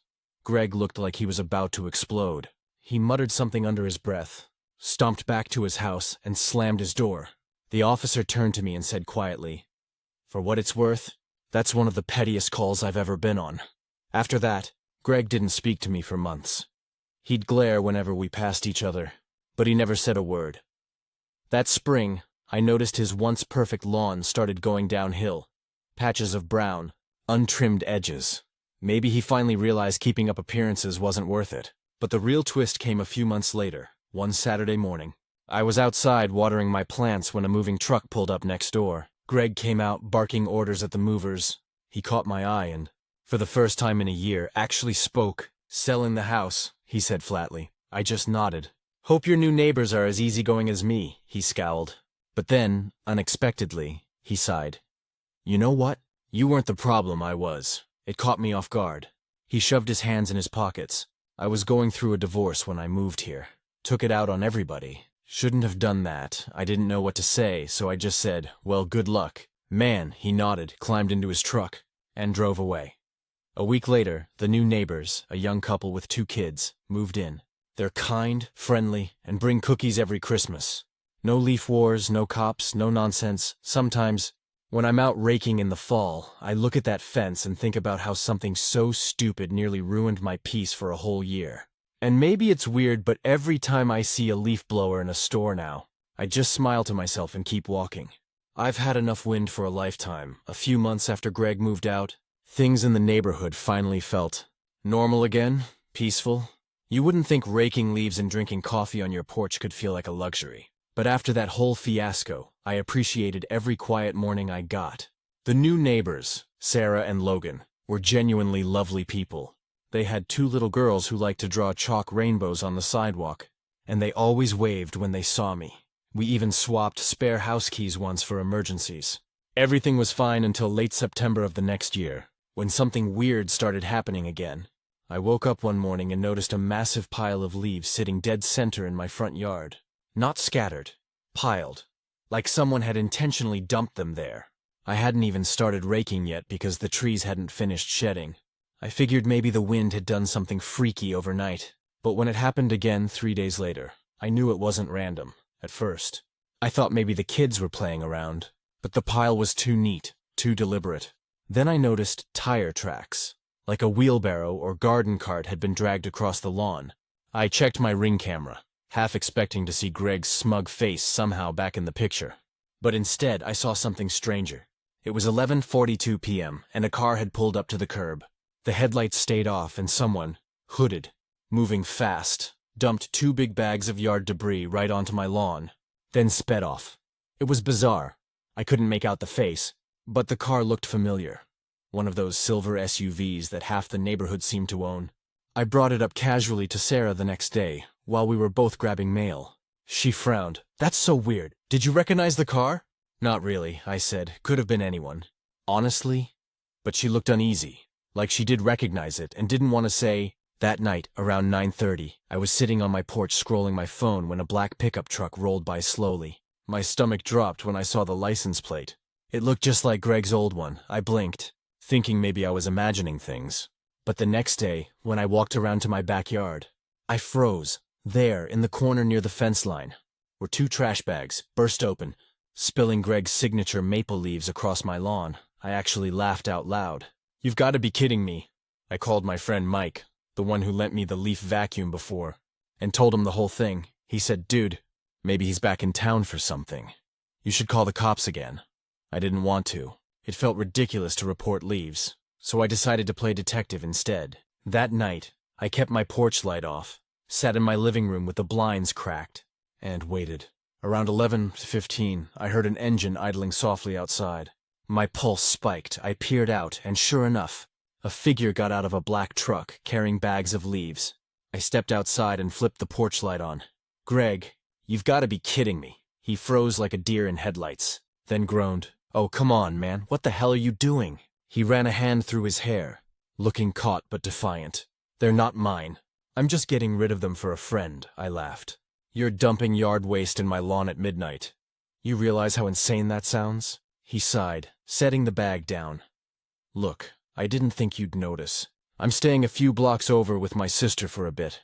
Her HOA's been on her case about debris. I just needed somewhere to... I held up a hand. Greg, stop. You're trespassing. He opened his mouth, probably to argue, but then shut it. You're gonna call the cops again, aren't you? I pointed at the Ring camera above my door. You're damn right I am, he groaned, grabbed the remaining bag, and stomped back to his truck. Muttering something about neighborhood psychos, I called non-emergency dispatch, explained the situation, and by the time an officer arrived, Greg was long gone. Still, I handed over the footage. The officer recognized him immediately. Apparently, Greg had racked up a handful of nuisance complaints since moving out. That should have been the end of it, right? Nope. 2 weeks later, I found an envelope in my mailbox. No return address. Inside was a single sheet of paper that said, in sloppy handwriting, "You made this neighborhood miserable. Everyone knows it." I showed it to Sarah. She looked horrified. "He's obsessed, Matt. You should talk to the HOA or something." I did. They were sympathetic but limited in what they could do since Greg technically didn't live there anymore. I ended up installing a brighter motion light and a second camera facing the street. For a while, things quieted down. No more bags, no creepy notes. I thought maybe he'd moved on. Then last winter, right after the first big snow, I caught sight of footprints across my front lawn leading directly to my porch. Then back again. Someone had walked up in the middle of the night and just stood there. The camera caught it. A man in a heavy jacket and hat, face obscured, just staring at my house for a full minute before turning and leaving. The timestamp was 2:14 a.m. I called the police again. They reviewed the footage but said there wasn't enough to make an arrest. The officer did mention, though, that Greg had recently been cited for public disturbance at a bar downtown. After that, I started sleeping with the blinds closed. Every creak at night made my heart race. It's crazy how a person you barely knew can get under your skin like that. Then, one morning in early March, I saw a headline on the local news site. "Local man arrested for multiple acts of harassment and trespassing." It was Greg. The article said he'd been caught sneaking into a former co-worker's property, trying to collect evidence for some paranoid grievance he had. They listed his charges, and I couldn't help but feel this strange, hollow relief. He was clearly spiraling long before I ever met him. I never saw him again after that. His sister sold her house that summer, and rumor has it he left town for good. I still keep the cameras up, though. Sometimes, when the wind picks up and leaves scatter across my yard, I get this momentary flash of déjà vu, like I'm waiting to see a black truck roll by, but it doesn't. Just the breeze, the sound of kids playing, and peace again. The kind of quiet you only appreciate after someone's tried, really. Really hard to steal it from you. About a year passed after Greg's arrest, and honestly, life finally felt calm again. My days were filled with the small, quiet rituals I used to take for granted. Watering the plants at dawn, chatting with Sarah and Logan over the fence, listening to the cicadas in the evening. There were still moments when I'd catch myself glancing at the driveway if I heard a car slow down. But for the most part, the fear had faded. Then last October I got a letter. It wasn't threatening. Not like that note Greg left before. It came in a plain white envelope, stamped from a correctional facility about 2 counties over. My stomach turned when I saw the sender's name. Gregory Whitman. I didn't want to open it. Every instinct told me to toss it, but curiosity got the better of me. The letter was handwritten, shaky but legible. "Matt, I know I'm the last person you want to hear from, but I needed to write. I've been getting help, therapy, medication. The whole thing. They said part of recovery is taking accountability. So that's what this is. I was angry back then. Angry at my ex, angry at losing my house, angry at myself. You just happened to be standing next to the explosion. I blamed you because it was easier than facing my own mess. I know I scared you, and I'm sorry, I mean that. I'll never bother you again, Greg." I read it twice, trying to gauge if it felt genuine. There wasn't an apology for dumping leaves or calling the cops. Just that simple, awkward acknowledgement of guilt. And weirdly enough, I believed him. I didn't respond, but I didn't throw it away either. I folded it up and tucked it in my desk drawer. Maybe as proof that people can change. Or maybe as a reminder to trust my gut next time someone starts showing those small red flags. A few months later, I ran into Sarah at the farmer's market. She asked if I'd heard about Greg. Apparently he was out, working for a local maintenance company. "He's been quiet," she said. "Keeps to himself. Doesn't even talk to customers. It should have ended there. But life has this way of tying strange knots you don't expect." This past spring, I was walking out of a hardware store when I noticed a man loading mulch into a company truck. He was thinner, grayer, wearing a baseball cap. It took me a second to recognize him. Greg. Our eyes met. He froze, then gave this hesitant nod. Not defiant, not mocking, just human. I hesitated, then nodded back. He said quietly, "How's the yard?" I smirked. "Still leaf-free." That made him laugh. Genuinely laugh. And for a second, I saw the guy he could have been all along if his life hadn't gone sideways. "Good," he said. "I'm glad." Then he climbed into his truck and drove off. That was it. No drama, no speech, no weird apology, just a small, almost gentle moment that I didn't realize I needed. That night, I sat on my porch with a beer, watching the sun dip behind the trees. The leaves were starting to turn again, red and gold, like the ones from his maple. They drifted lazily onto the grass, and for the first time in years I didn't feel angry about it. I grabbed my rake and started gathering them, slow and steady, the sound of metal scraping against the lawn oddly comforting. There was no shouting neighbor, no cops, no bitterness, just me, the rustle of autumn, and a strange sense of closure. When I finished, I looked at the tidy pile of leaves and thought, maybe we're all just trying to clean up after our own storms. Some of us just take a little longer to find the rake. And that night, when the wind blew through the trees, I didn't think about Greg at all. I just thought about how peaceful my yard sounded again. Stories number 6. My roommate accused me of poisoning her with glue and nail polish remover. I never thought I'd be writing something like this, but here we are. I'm 20, and I live with a roommate I'll call Kelsey, who's 21. We've been sharing a 2-bedroom apartment for about 5 months now. We met through a Facebook housing group for students near the university we both attend. I'm studying biology, and she's majoring in art. At first, everything was fine. Normal roommate adjustment period. Nothing dramatic. Kelsey was a little eccentric from the beginning, but in a kind of artsy, harmless way. She painted in the living room sometimes, sang loudly when she showered, and left half-finished mugs of coffee around the place. I didn't mind.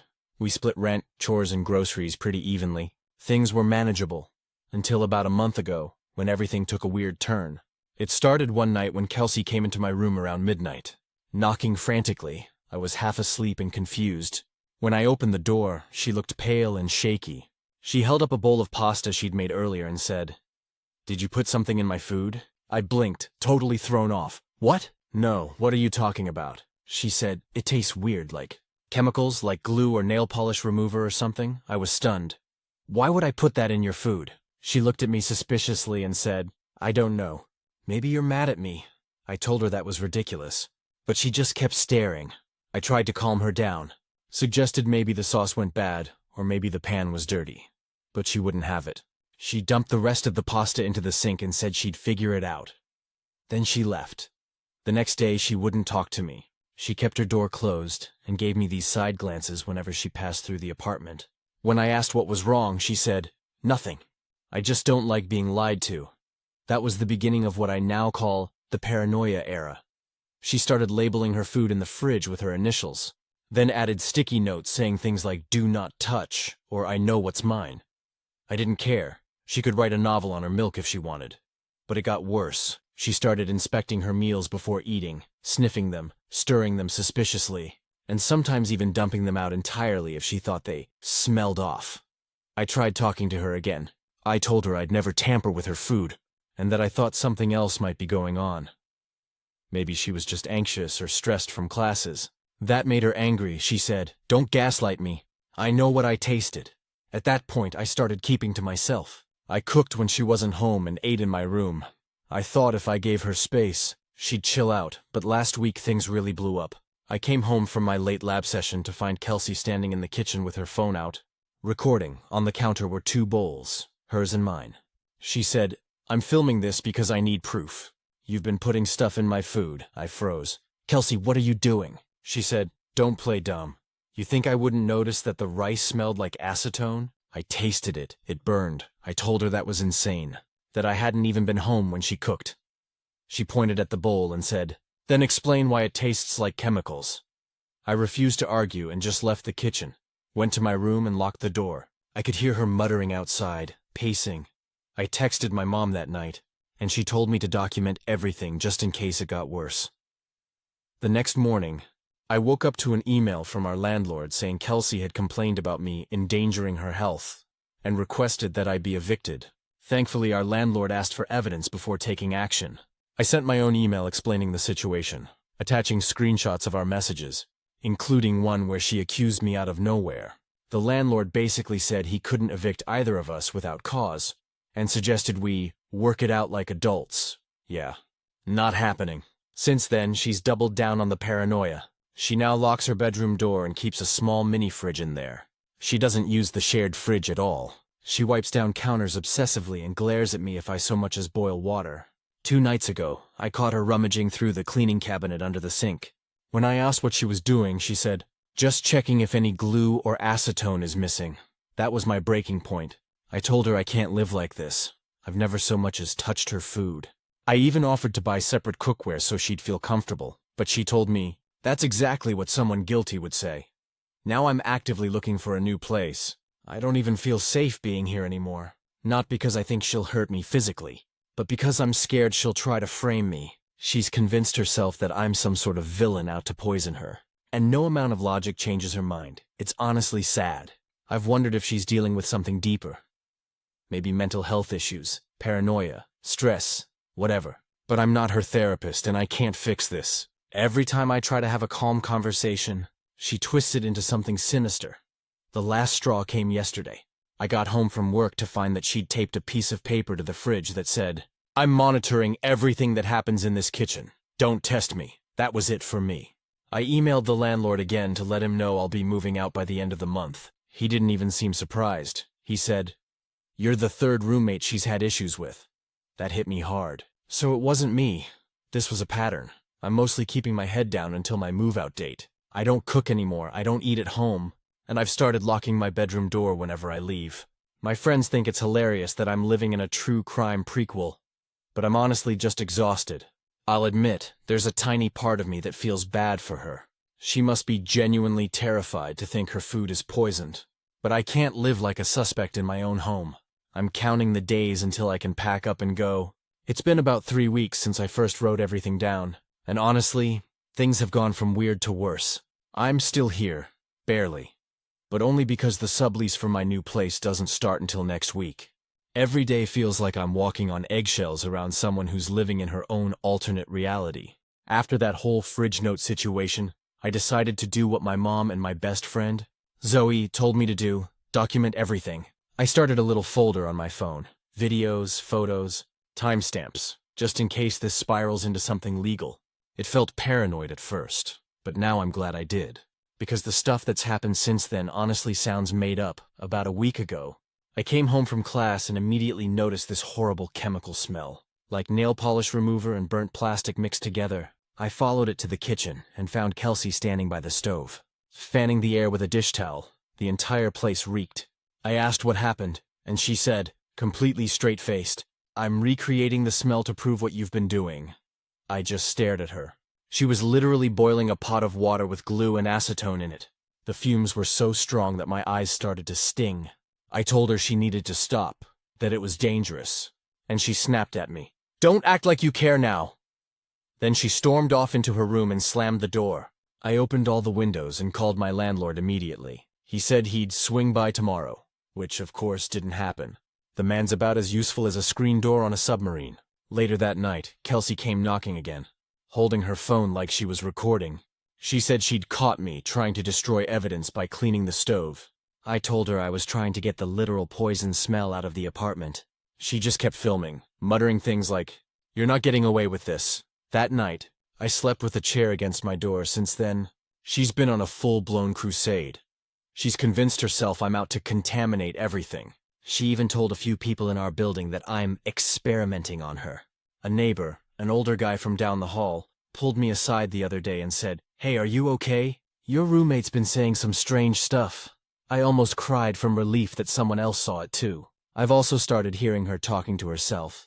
Not muttering, but full conversations. Angry ones. I've caught parts of it through the wall. She thinks I don't know. I know what she's doing. She wants me gone. It's honestly terrifying. I told my mom about all of it, and she suggested I call campus housing to see if they can help mediate or intervene somehow. I did. They said unless she poses a clear threat, they can't force her to move or send anyone to evaluate her. I guess paranoia doesn't count as dangerous until someone actually gets hurt. The scariest moment so far happened 3 nights ago. I woke up around 2 a.m. to a noise in my room, like something falling. I turned on my lamp and saw Kelsey standing in the doorway, just standing there, not saying anything. I jumped up and yelled, "What the hell are you doing?" She blinked like she'd just come out of a trance and said, "I thought you were in the kitchen."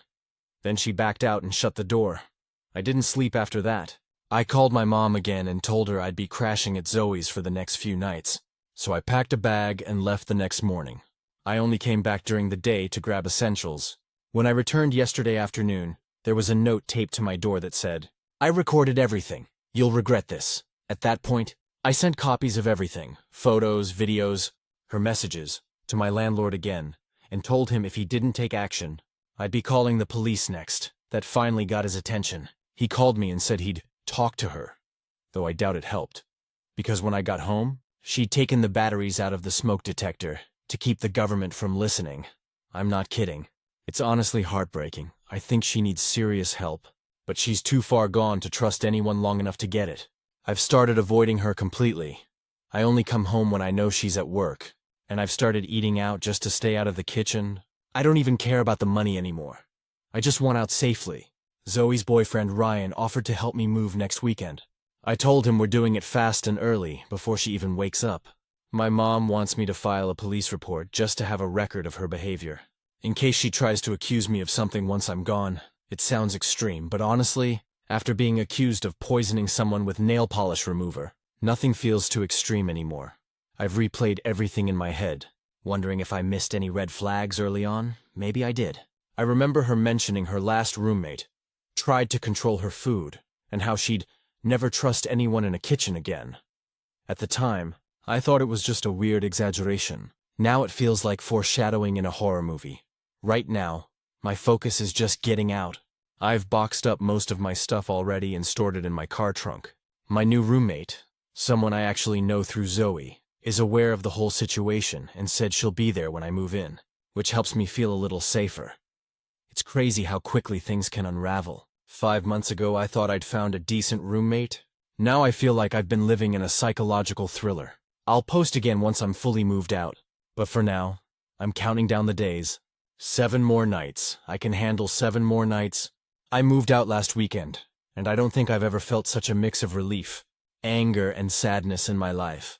It's wild how fast a situation can go from mildly awkward to genuinely frightening. Now that I'm out and things have calmed down, I can finally write the full update. Ryan and Zoe came over early Saturday morning, just like we planned. I'd warned them that I wanted to get everything out before Kelsey woke up, so we showed up around 6:30 a.m. The place was dead quiet. My heart was pounding the whole time. I half expected her to come out yelling or filming, but she didn't. We moved quietly, loaded my boxes, my clothes, and a few kitchen items that were definitely mine. I didn't even take food, just in case she decided to accuse me of tampering with it again. We were halfway through loading the car when her bedroom door opened. She stood there in her pajamas, hair messy, eyes half open, just staring for a few seconds. No one said anything. Then she said, "So you're running away," I told her calmly. "I'm moving out. This isn't working for either of us." She crossed her arms and said, "Because you got caught." Ryan stepped between us a little. Trying to keep things cool, he said, "Hey, we're just moving her stuff. No one's causing trouble." Kelsey rolled her eyes and said, "That's what guilty people do. They run." I didn't even argue.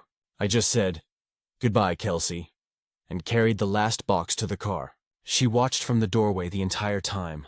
When I came back in to grab my keys, she said, "You'll regret this."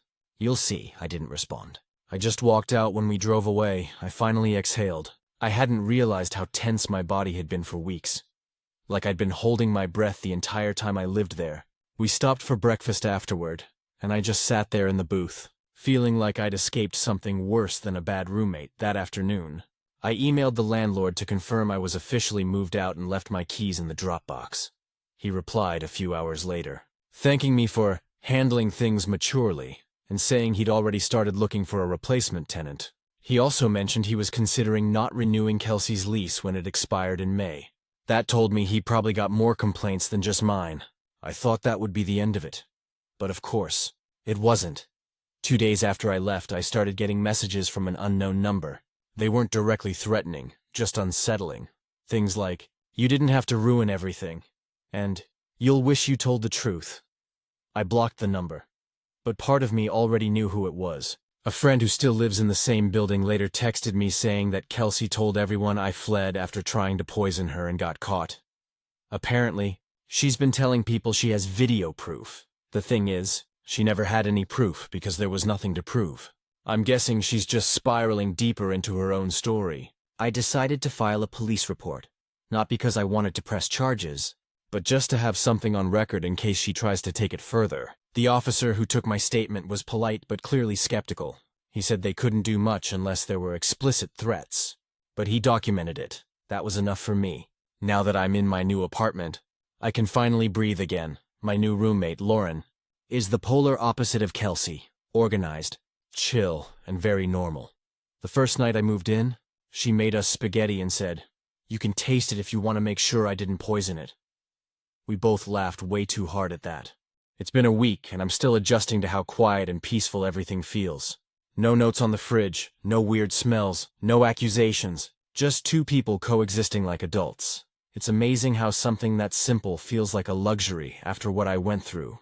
Looking back, I've learned a lot, not just about choosing roommates, but about how fragile someone's sense of reality can be. I genuinely think Kelsey needs help. Real help.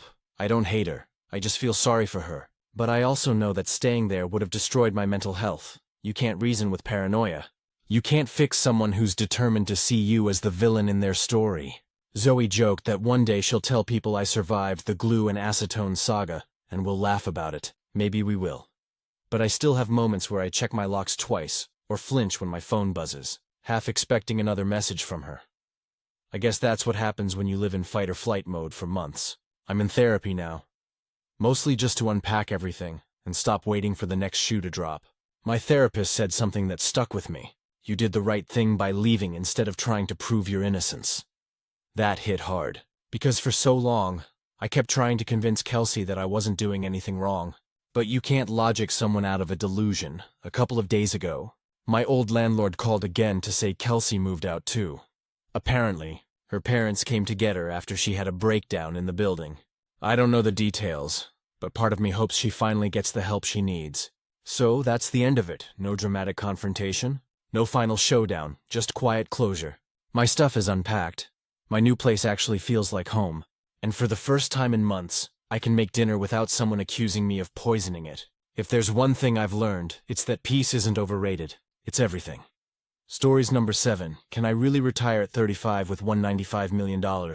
I never thought I'd be the person even asking this question. I grew up in a small town in Missouri, middle class at best. The kind of place where everyone thought retirement meant you work yourself to death until Social Security kicks in and hope your back doesn't give out before it does. But now, at 35 years old, I'm sitting here looking at my investment accounts and wondering if I can actually walk away. Not from life, not from purpose, but from the 9-to-5 grind that's been eating away at me for years. A little backstory. I started working right out of college at 22. I was lucky enough to land a decent job as a software engineer at a mid-sized tech company in Austin, Texas. My starting salary was $75K, which felt like $1 million to me back then. I rented a cheap apartment, drove a beat-up Corolla, and lived frugally. I had no student loans because I'd worked through college and had some scholarships. So from the beginning, I was saving aggressively. Somewhere around 2012, I stumbled onto a few early financial independence, retire early blogs, Mr. Money Mustache, Mad Fientist, all that. Those guys changed how I thought about money completely. I started maxing out my 401k, IRA, and buying index funds religiously. Every raise, every bonus I shoved into investments, while everyone else was upgrading apartments and getting new cars. I was living like I was still making $40K a year. I met my now wife Lauren when I was 28. She's a nurse practitioner, practical and level-headed.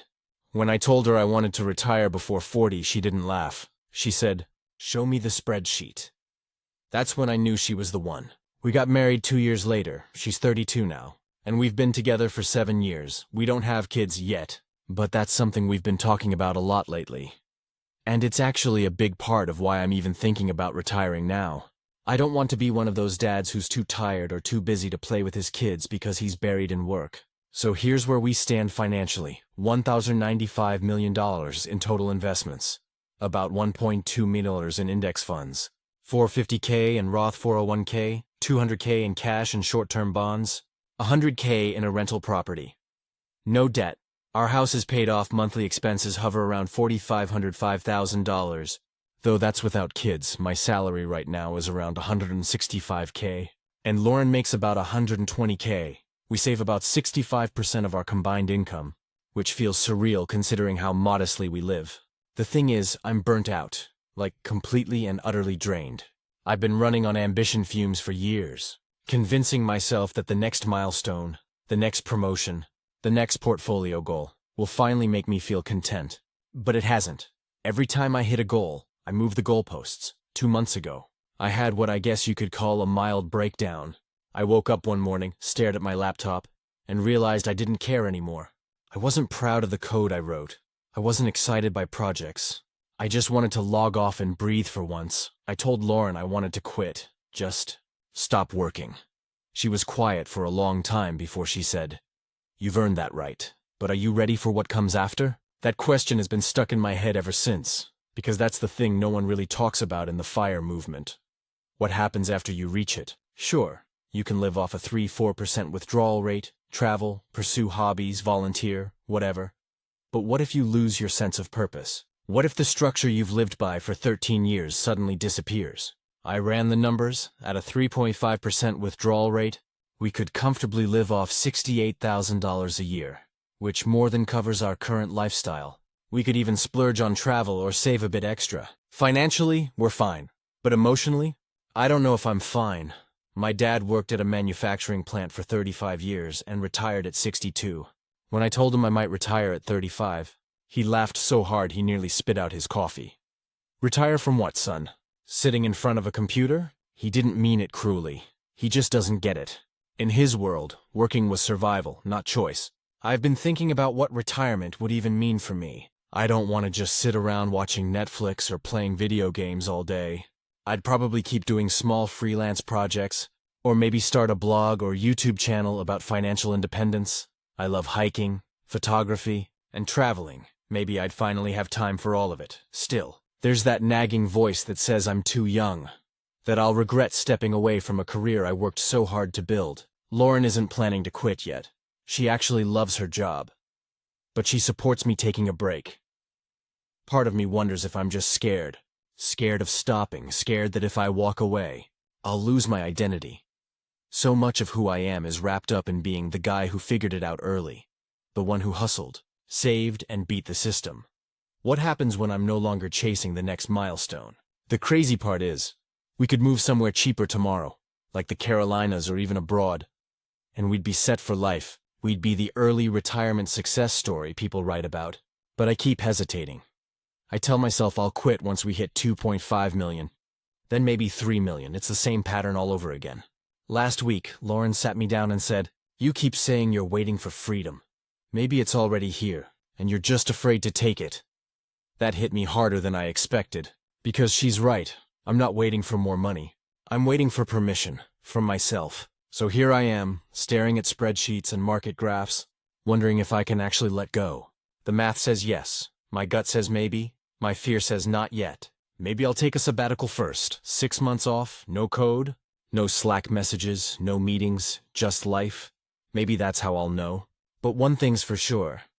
If you told 22-year-old me that I'd be asking this question at 35, he'd probably think I'd lost my mind, yet here I am. A millionaire wondering what enough even means. Sometimes I think early retirement isn't just about money. It's about peace, and the courage to actually claim it when you've earned it. So can I retire at 35 with $195 million? Yeah, the real question is, can I live with it? It's been almost 6 months since I wrote that post, and I guess you could say I'm in my soft retirement. I didn't go into this expecting clarity, but I've gotten something even better. Perspective. After talking it through with Lauren a dozen times, and running the numbers another dozen because old habits die hard, I decided to take a full year off work. I didn't quit entirely. I requested a 1-year unpaid sabbatical. My company was surprisingly supportive. My manager said, "You've earned it, man. Go figure out what you want." It was both validating and terrifying to hear that. The first few weeks felt incredible. For the first time since college, I had nothing on my calendar. No meetings, no deadlines, no performance reviews. I woke up without an alarm, made coffee slowly, sat on the porch with Lauren before she left for work. I remember one morning vividly. I was sitting there, watching the sunlight hit the oak trees in our backyard, and it hit me. This was what I'd been chasing, peace, but that peace didn't last as long as I hoped. By week 3, I started feeling restless. I tried to relax, but every time I sat still, my brain went straight to numbers. I'd check our portfolio, scroll through finance subreddits, and second-guess every little dip in the market. I realized that even though I wasn't working, I was still thinking like someone obsessed with productivity. I'd replaced my job with another kind of job, managing my own anxiety. Lauren noticed it before I did. One night over dinner, she said, "You know, you don't have to earn rest. You can just rest." That sentence shook something loose in me, because she was right. I'd spent my entire adult life treating relaxation like a reward for productivity. I didn't know how to just be, so I started small. I took up hiking again. Real hiking, not just the occasional weekend trip. There's a trail about 40 minutes outside Austin that winds through limestone cliffs and hidden streams. I'd go there a few mornings a week, bring a sandwich and a camera, and just wander. No goals, no steps tracker, just me and the sound of birds and wind. Then, out of nowhere, something started changing in me. The more time I spent outside, the less I cared about market movements or fire math. I stopped checking my accounts every day. I deleted all my finance apps. I started journaling instead, not numbers, but thoughts, memories, gratitude lists. I didn't realize how starved my mind was for stillness, until I finally gave it some. A few weeks later, I got a message from my old college friend, Eric. He runs a small nonprofit that teaches basic coding skills to underprivileged teens. He asked if I could help design a simple curriculum and mentor some students. At first, I said no. I wanted to stay retired, after all. But then I thought, why not? It's not work if it feeds you. I started volunteering 2 afternoons a week, and honestly, it's been one of the most fulfilling things I've ever done. Watching those kids light up when they finally get something. It reminded me why I fell in love with coding in the first place. It's not about paychecks or stock options. It's about building something that makes sense out of chaos. Lauren has been incredible through all of this. She's still working, but she cut back to 4 days a week. We've been spending weekends exploring Texas Hill Country, trying little mom-and-pop restaurants, camping by lakes. She jokes that she's living vicariously through my retired life. We also started seriously discussing kids. Before, it was always someday. Now it feels real. I told her I didn't want to bring a child into our world if I was still burned out and bitter. But now, I feel ready, not just financially but emotionally. We're planning to start trying next year.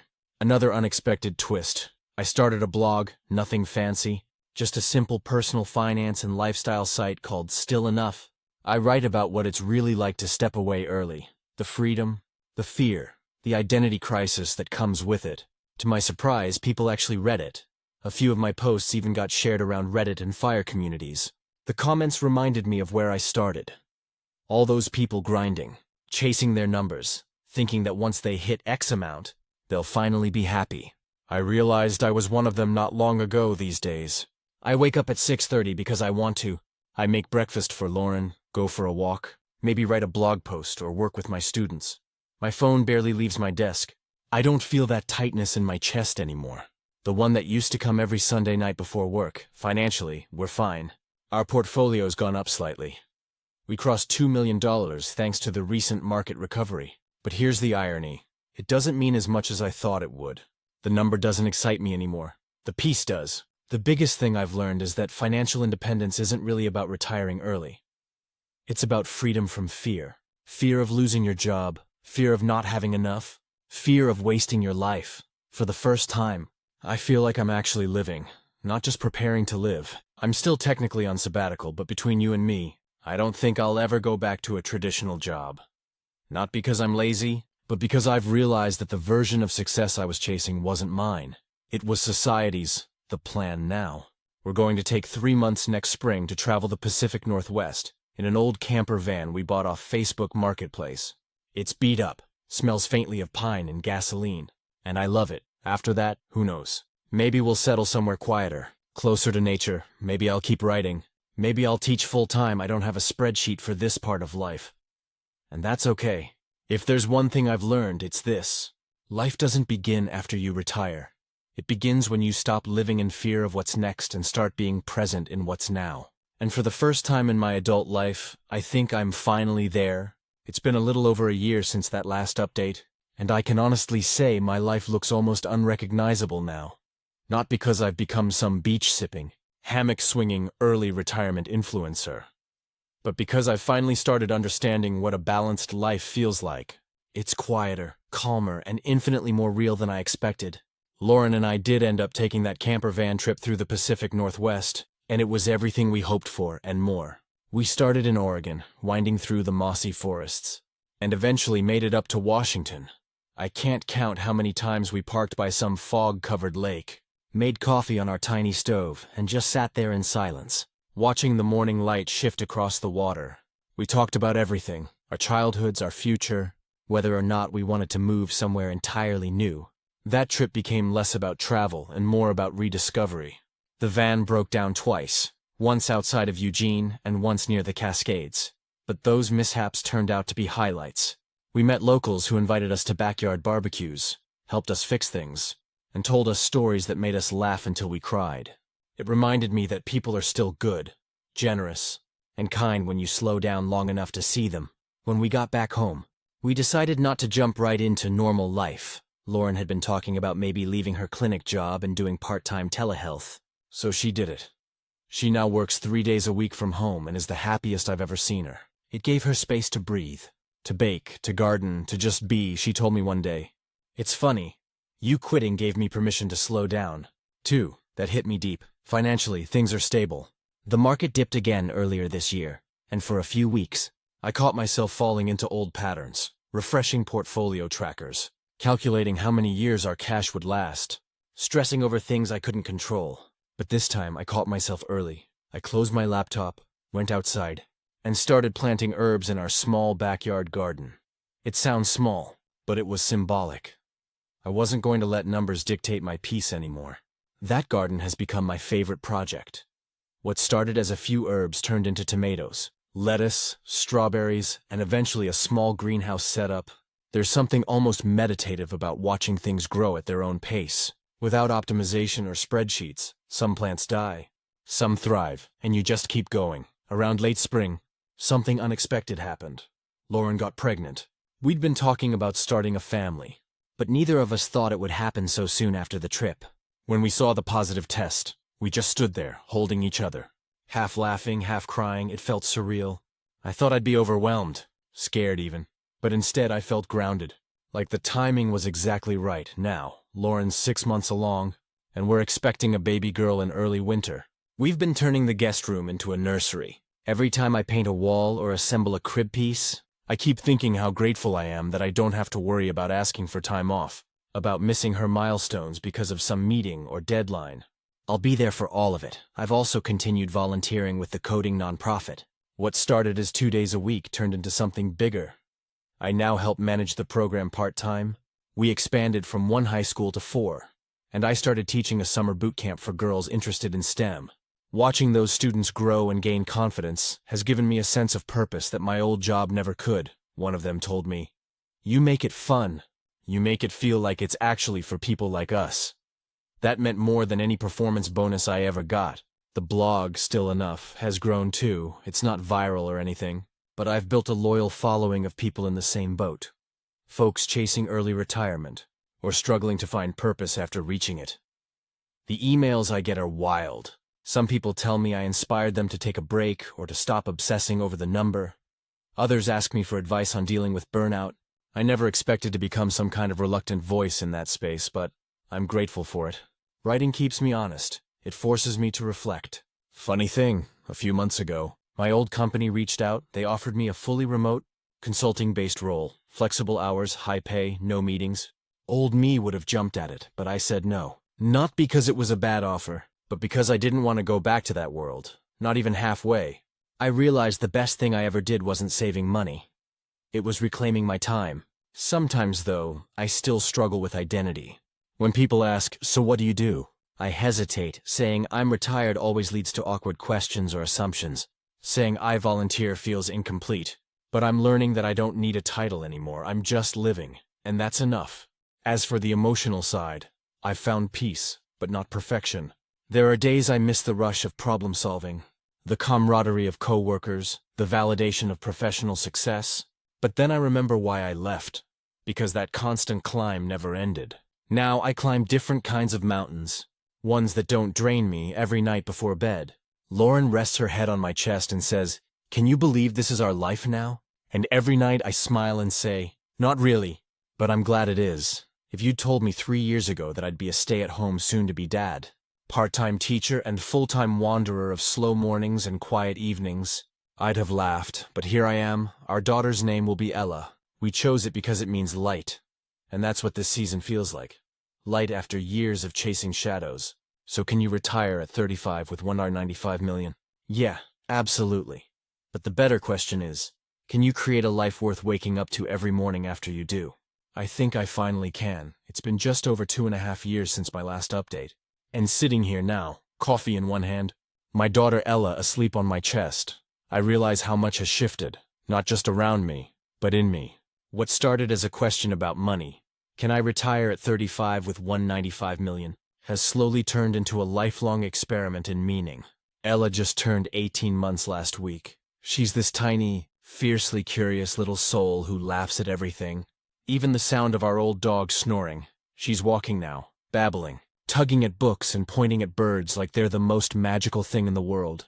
And honestly, she's taught me more about being present than any book, meditation, or retreat ever could. I wake up around 6:30 these days, not to an alarm, but to Ella's soft little voice from her room saying, "Da-da!" Lauren jokes that Ella's my new boss, and she's right. My mornings are slower but fuller. Making oatmeal, changing diapers, walking her around the garden while we look at tomatoes and butterflies. There's something profoundly grounding about starting your day with no rush. No inbox, no Slack messages waiting to hijack your peace. Lauren's doing amazing too. She transitioned fully to remote work last year, focusing on telehealth for rural patients. It's less stressful, more flexible, and it gives her the freedom to spend time with Ella during the day. Watching her balance compassion and calm amazes me. She says early retirement made her braver too. Like she realized we didn't have to follow the same formula everyone else does. We're still financially solid between the market recovery and some side income from my blog and freelance projects. Our net worth is hovering around $2.4 million now. We've spent a little more than planned, but it's been intentional. Travel, home projects, and investing in experiences rather than stuff. And speaking of travel, that's been our biggest adventure. When Ella was about 8 months old, we packed up the van again and did a slow road trip through Colorado. Utah and New Mexico, traveling with a baby sounds like chaos, and sometimes it was. But it was beautiful chaos. Watching her see red rock canyons and mountain lakes for the first time made me feel like I was seeing them new again. Too, we'd stop in small towns, meet locals, eat diner pancakes, and camp under stars that felt close enough to touch. One night, somewhere near Moab, I was holding Ella in my arms under a sky spilling with stars, and Lauren said softly, "This is the life you are building for." She was right. That moment was worth every spreadsheet, every frugal year, every doubt I ever had. When we came back, I found myself craving community again. Not the corporate kind, but something real and local. I started hosting a small meetup for people interested in fire. Not the get-rich-fast crowd, but those who wanted to design intentional lives. We meet once a month at a local coffee shop. At first it was 5 people. Now it's closer to 20. Some are younger, just starting out. Some are in their 40s, trying to figure out their after. We talk about money, yes, but mostly about values. What you want your days to look like once you stop chasing the next raise. It's been surprisingly emotional. I've made friends who feel like family. As for the nonprofit I work with, it's grown into something I could never have predicted. We now have a small team of volunteers and even a bit of funding. I've moved into a mentoring and leadership role, helping the teens build projects that solve real problems in their communities. One of our students created an app that helps elderly people schedule local transportation. She's 16. Stuff like that fills me up in a way no paycheck ever could, but it hasn't all been perfect. I'd be lying if I said there weren't days where I question whether I've stepped too far away from normal. Some of our friends are deep in their careers. Promotions, new homes, second kids, and sometimes I feel a pang of disconnect. Like I've stepped off the treadmill and everyone else kept running. A few have even said, "I wish I could do what you did." And I always tell them they probably can. But it's not about luck or genius. It's about deciding when enough is enough. We've also had moments of fear. Last winter, Lauren's mom got sick, and we spent nearly 3 months helping her through recovery. During that time, we didn't work, didn't blog, didn't travel, just cared for family. That's when I truly saw the gift of financial independence. We didn't have to ask for time off or juggle schedules. We were just there. When she recovered, Lauren said through tears, "This is why we did it." I've found myself thinking a lot about legacy lately. Not in the inheritance sense, but in what kind of person I want Ella to remember me as. I don't want her to think her dad's story was about retiring early or getting rich. I want her to remember that her dad chose peace, time, and love over endless striving. That he believed success wasn't about having more, but needing less. These days I've started writing a book, part memoir, part guide, for people who hit financial independence and find themselves lost afterward. The working title is After Enough. It's about learning how to fill your life once the money question is answered. It's slow going, but I'm okay with that. I'm not writing to sell, I'm writing to understand. We've also started a small tradition. Every Sunday evening, Lauren and I sit on the porch after putting Ella to bed. We pour a glass of wine, light a candle, and talk about our week. No plans, no goals, just reflection. It's our ritual of gratitude. If I could talk to my 22-year-old self right now, the kid who was obsessed with saving every penny and calculating compound interest, I'd tell him this: you're not chasing money, you're chasing freedom. But the real freedom comes when you stop running. As I write this, the sun's setting outside, the crickets are starting up, Lauren's humming softly in the kitchen, and Ella's tiny fingers are still curled around my shirt.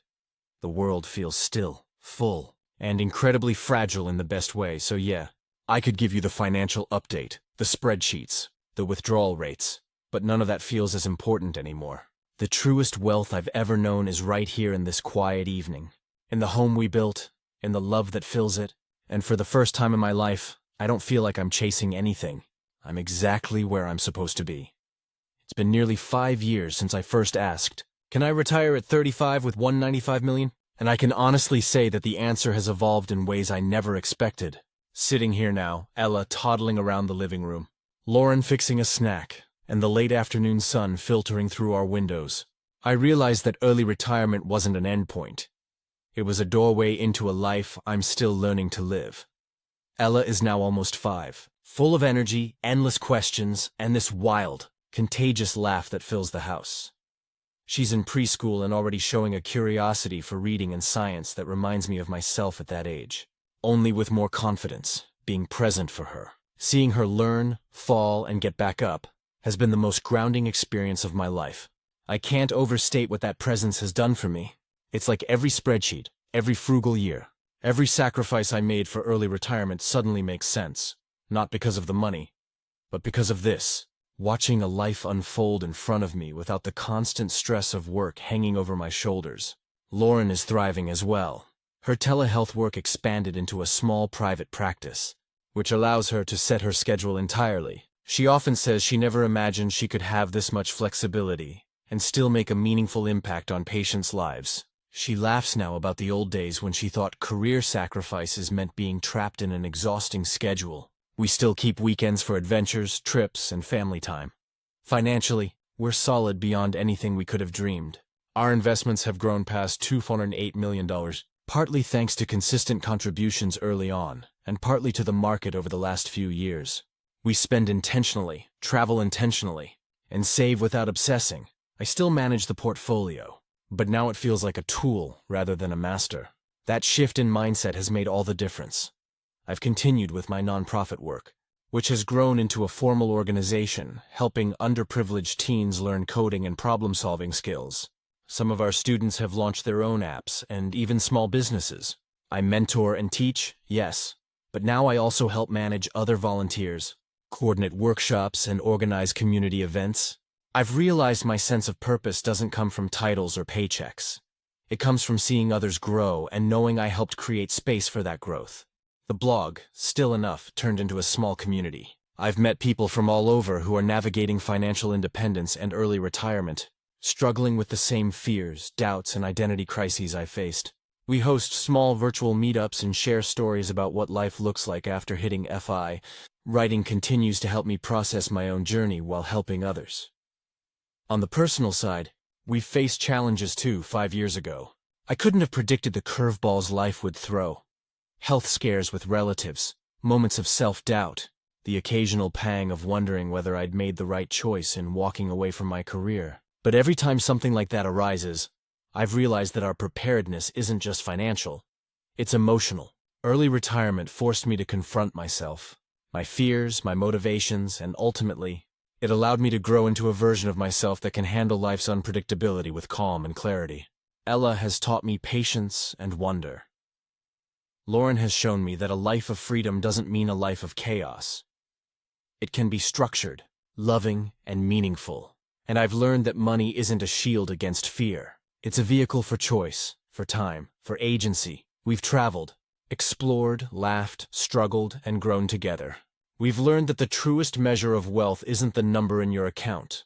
It's the richness of your experiences, the depth of your relationships, and the peace you feel when your day ends and you can sit back, take a breath, and know you're exactly where you're meant to be. So, could I retire at 35 with $195 million?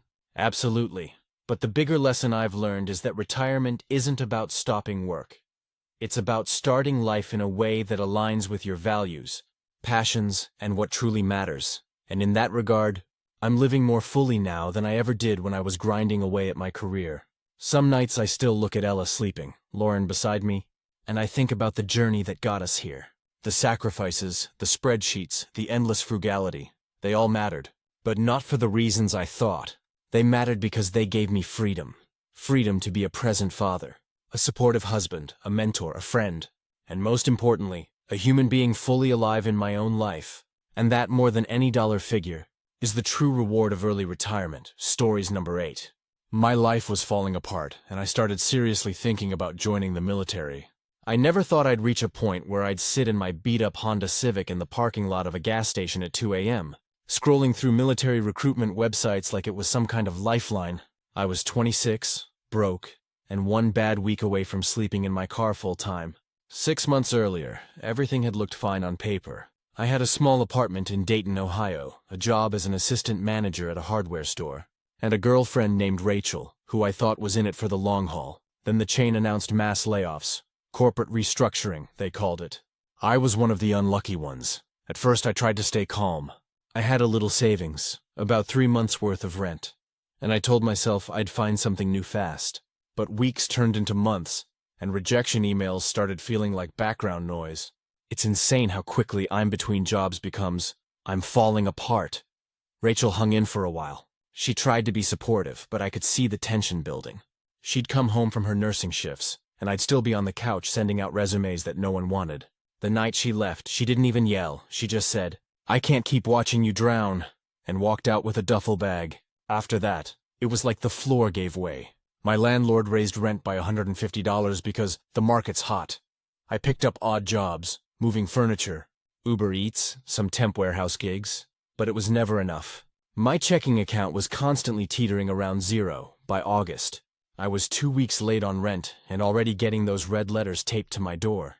I remember sitting on the floor of my empty living room, eating instant ramen out of a coffee mug, and just thinking, what the hell happened to me? That's when the idea first crossed my mind. The military. It sounded crazy. I wasn't some patriotic kid who grew up dreaming of serving. My dad had been Army for 20 years, and all I remembered were his bad knees and his quiet stare when fireworks went off. But when I started Googling enlistment bonuses and housing guarantees, something inside me clicked. Free room and board, medical coverage, stability.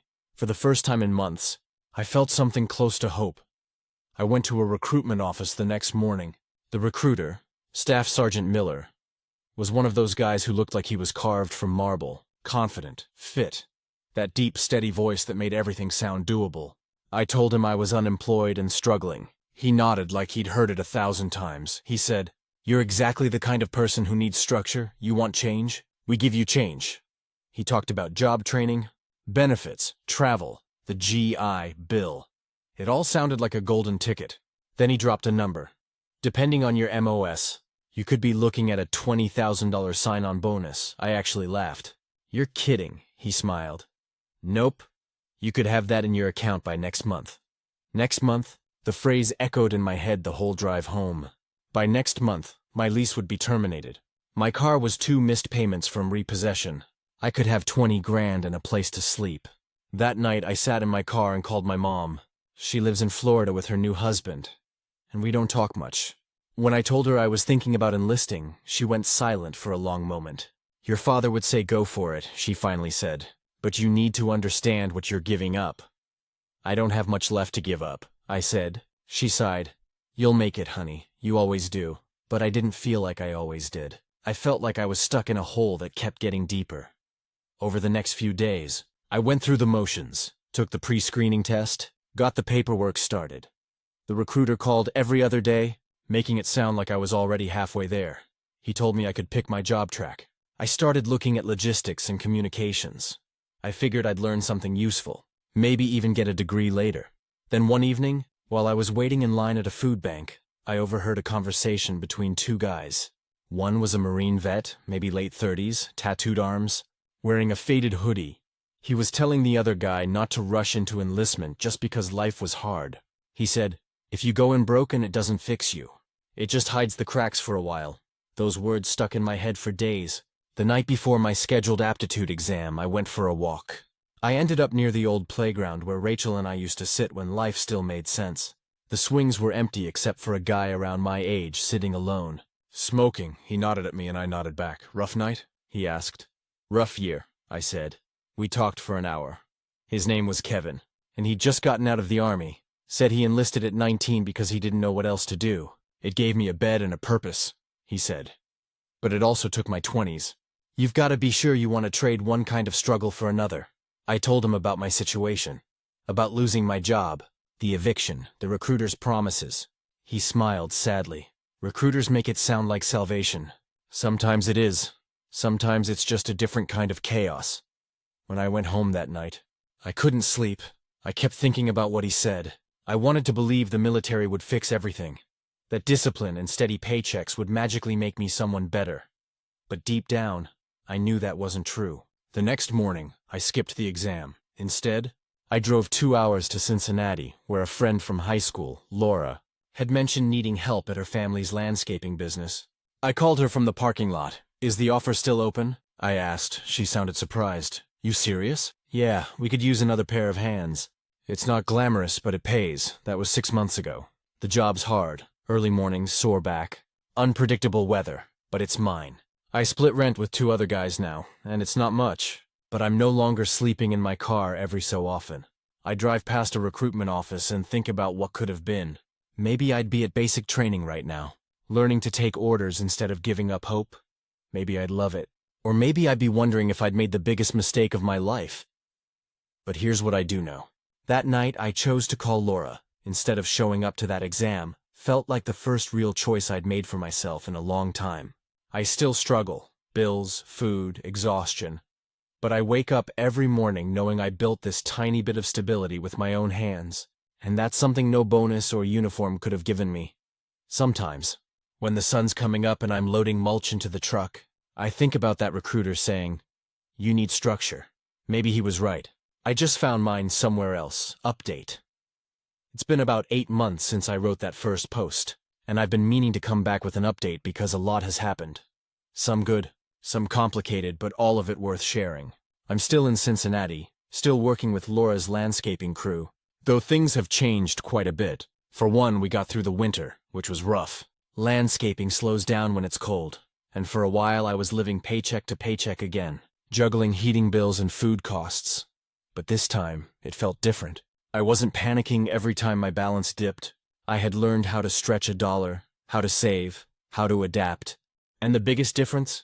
I wasn't alone. Laura and I got closer. I didn't plan it. Honestly, I was still a little raw from everything with Rachel. But when you spend hours working side by side, loading mulch and trimming hedges in the heat, you start talking about everything. She's got this steady, grounded energy that pulled me out of my own head. One night, after a 12-hour shift, we grabbed takeout and sat on her porch drinking cheap beer. She told me she admired how I'd turned things around, how I'd stuck it out instead of running away. I laughed because I told her that's exactly what I almost did. Run off to the military and disappear for a while. She said, "You don't need a uniform to prove you're strong." Tyler, that stuck with me. Around that same time, something unexpected happened. I got a call from Staff Sergeant Miller, the same recruiter who had nearly convinced me to sign the enlistment papers. He said he'd been going through old files and noticed I never followed up. He sounded casual, almost friendly. But when I told him I'd decided to stay and work things out here, he said, "That's a shame. You could have really made something of yourself." That line hit me wrong. I hung up and sat there in my truck for a while, thinking about what he said, because I had made something of myself. It just didn't fit into his version of what success looked like. I wasn't living in a barracks or wearing a uniform, but I had stability, people who cared about me, and a sense of purpose that didn't come from someone barking orders. I guess that call made me realize how far I'd come mentally. A year earlier, I might have taken his words as truth. I might have believed I was wasting my life. Now I just laughed. The real test came a few weeks later, though. My dad, who I hadn't spoken to much in years, had a mild stroke. He's retired now, living in Indiana. I drove out to see him as soon as I heard. Walking into that hospital room and seeing him hooked up to wires hit me harder than I expected. He looked smaller somehow. Not the stoic army man I grew up with. He smiled when he saw me. "Didn't expect you to come," he said, his voice raspy. We talked for hours. He asked what I'd been doing. And I told him about the landscaping work, the shared apartment, the long hours. Then I told him about how close I'd come to enlisting. He chuckled weakly. "You'd have hated it." That surprised me. "You really think so?" He nodded. "It's good for some people. For me it was escape. For others it's a trap. You were looking for direction, not orders." That hit me harder than I wanted to admit. My dad wasn't the type to hand out emotional wisdom, so hearing that from him meant a lot. Before I left, he told me he was proud of me. I can't remember the last time I'd heard that from him. Maybe never. When I got back home, I started thinking seriously about my future. Not just surviving paycheck to paycheck, but building something long-term. I talked to Laura about maybe taking classes at the community college. She encouraged it. I signed up for night courses in environmental science and small business management. It felt strange walking into a classroom again at 27, surrounded by kids fresh out of high school. But it also felt right. Then something even more unexpected happened. Kevin, the army guy I'd met that night on the playground, reached out. He found my post online and sent me a message. He said, "Didn't think you'd actually follow through. Most people don't." We met up for coffee. And it turned out he was working with a local nonprofit that helps vets transition back to civilian life. He asked if I wanted to volunteer, help people find housing or job training. At first I hesitated. I wasn't a vet, didn't feel qualified. But he said, "You've been through the same kind of instability. You get it." So I started showing up once a week, talking to people, connecting them with resources, even helping rewrite resumes. It was wild. Me, the guy who couldn't get a job to save his life a year ago. Now helping others figure theirs out, and here's the kicker. One of the people I helped, a guy named Marcus, ended up getting hired by a construction company. He called me a month later, just to say thank you. That phone call was the best feeling I've had in years. Sometimes I still wonder about the road not taken. Would I have made it through basic? Would I have thrived in the military or burned out like so many others? I'll never know for sure. But every time I see someone come into the nonprofit office wearing that same lost expression I once had, I realize I made the right choice. I didn't need a system to fix me. I needed time, people, and a reason to believe I wasn't beyond saving. Now, I've got a small but steady life, work I'm proud of, classes I care about, and someone who makes me want to be better. Laura and I aren't rushing things, but we've talked about maybe getting a place together next year if everything keeps going well. Sometimes I still think about that recruiter telling me, "You need structure." Turns out structure isn't about schedules or salutes. It's about finding the strength to rebuild from nothing, and surrounding yourself with people who remind you who you are when you forget. I'm not where I thought I'd be at 27, but I think, finally, I'm exactly where I'm supposed to be. Final update. It's been a little over a year since my last post. And honestly, it feels like an entire lifetime has passed. Reading back on my old words, I can practically hear the exhaustion between the lines. The fear, the uncertainty, the quiet desperation of someone clinging to any kind of lifeline now. I'm still learning, still growing, still stumbling sometimes, but I finally feel like I'm steering my own life instead of just reacting to it. Let me start where things really began to shift. About 6 months ago, Laura sat me down after work one evening. We'd just finished a big commercial landscaping contract that had nearly burned everyone out, and I was running numbers for payroll while she sipped her coffee. She said, "I want you to be my partner." Not like that. Well, also that, but I mean in the business. I didn't understand at first, she clarified. She wanted me to become a co-owner. Apparently, she'd been thinking about it for months. The company had grown fast, and she needed someone she could trust with logistics and operations. I'd been handling more responsibility, ordering supplies, managing the newer hires, even meeting clients when she was double booked. When she asked me, I didn't know what to say. A year ago, I was sleeping in my truck behind a gas station. Now someone was offering me part ownership in a business. She said, "You've earned this, Tyler. You've held this place together." I told her I needed time to think about it.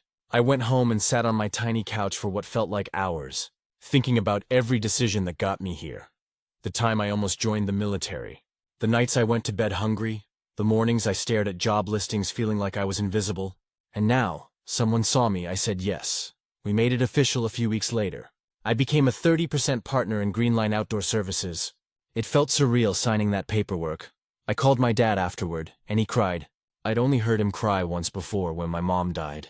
This time, his voice cracked as he said, "You did it, son. You built something. Things didn't magically become perfect overnight." Though success brings its own kind of pressure, suddenly I was the one people looked to when trucks broke down, or when a client threatened to cancel. I had to learn to delegate, to stay calm when things went sideways. Laura and I butted heads a few times too, mostly about how fast to expand.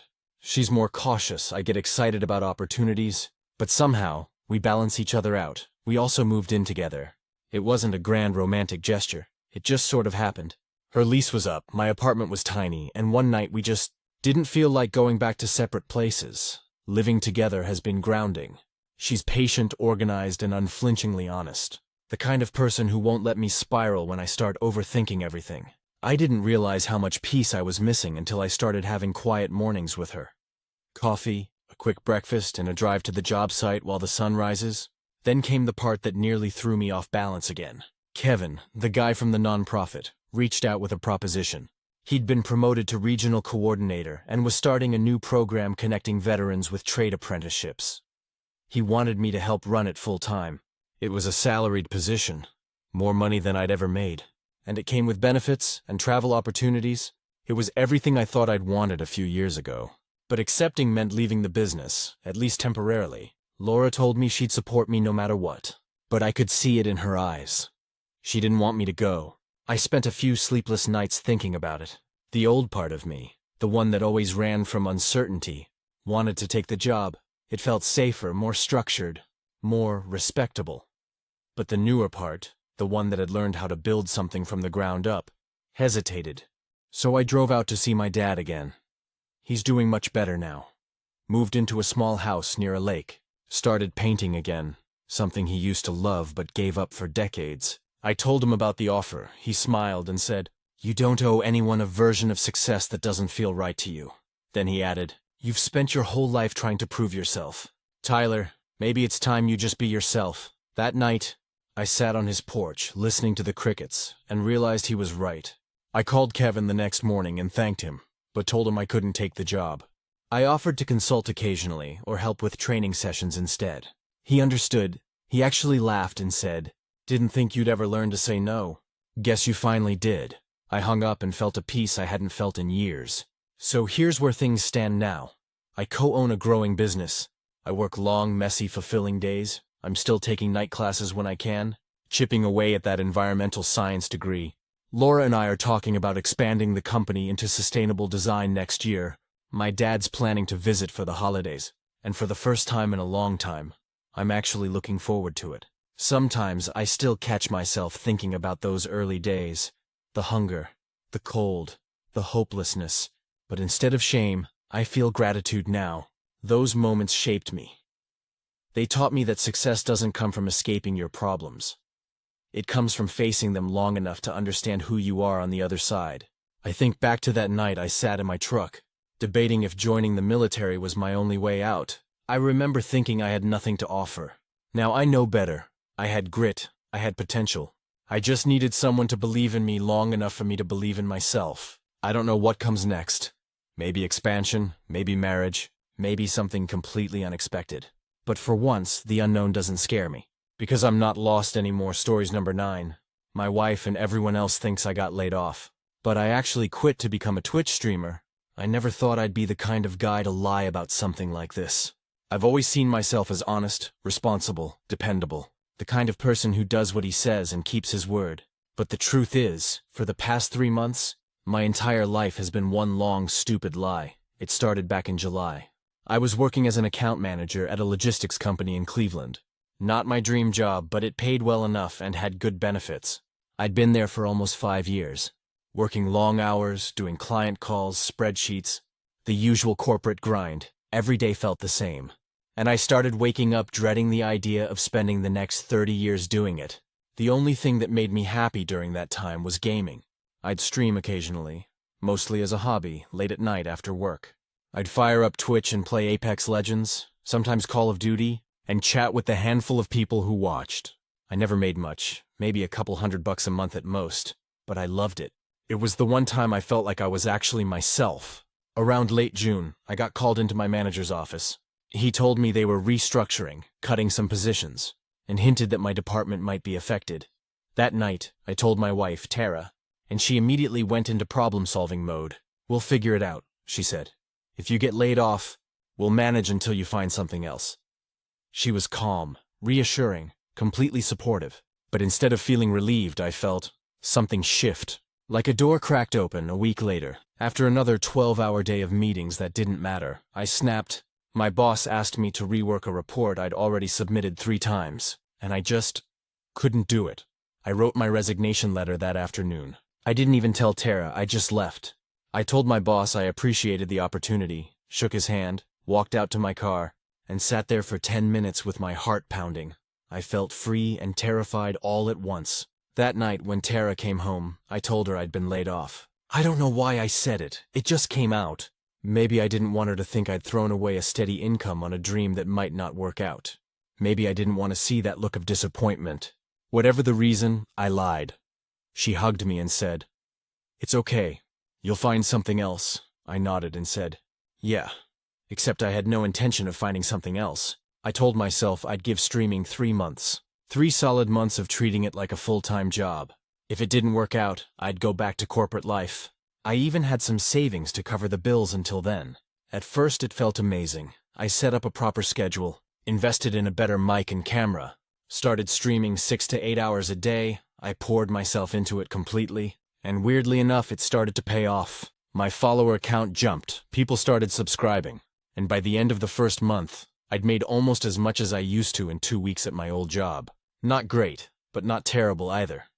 Tara kept asking about interviews, and I'd brush her off, say I had some leads, that I was waiting on callbacks. She bought it, she's a nurse, so she works long shifts, often gone before I'm awake. It wasn't hard to hide what I was doing.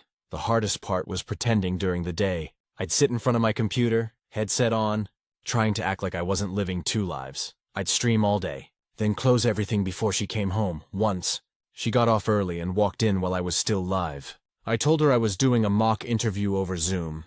She believed it. By the 2nd month, I was actually growing. One of my clips went viral on TikTok.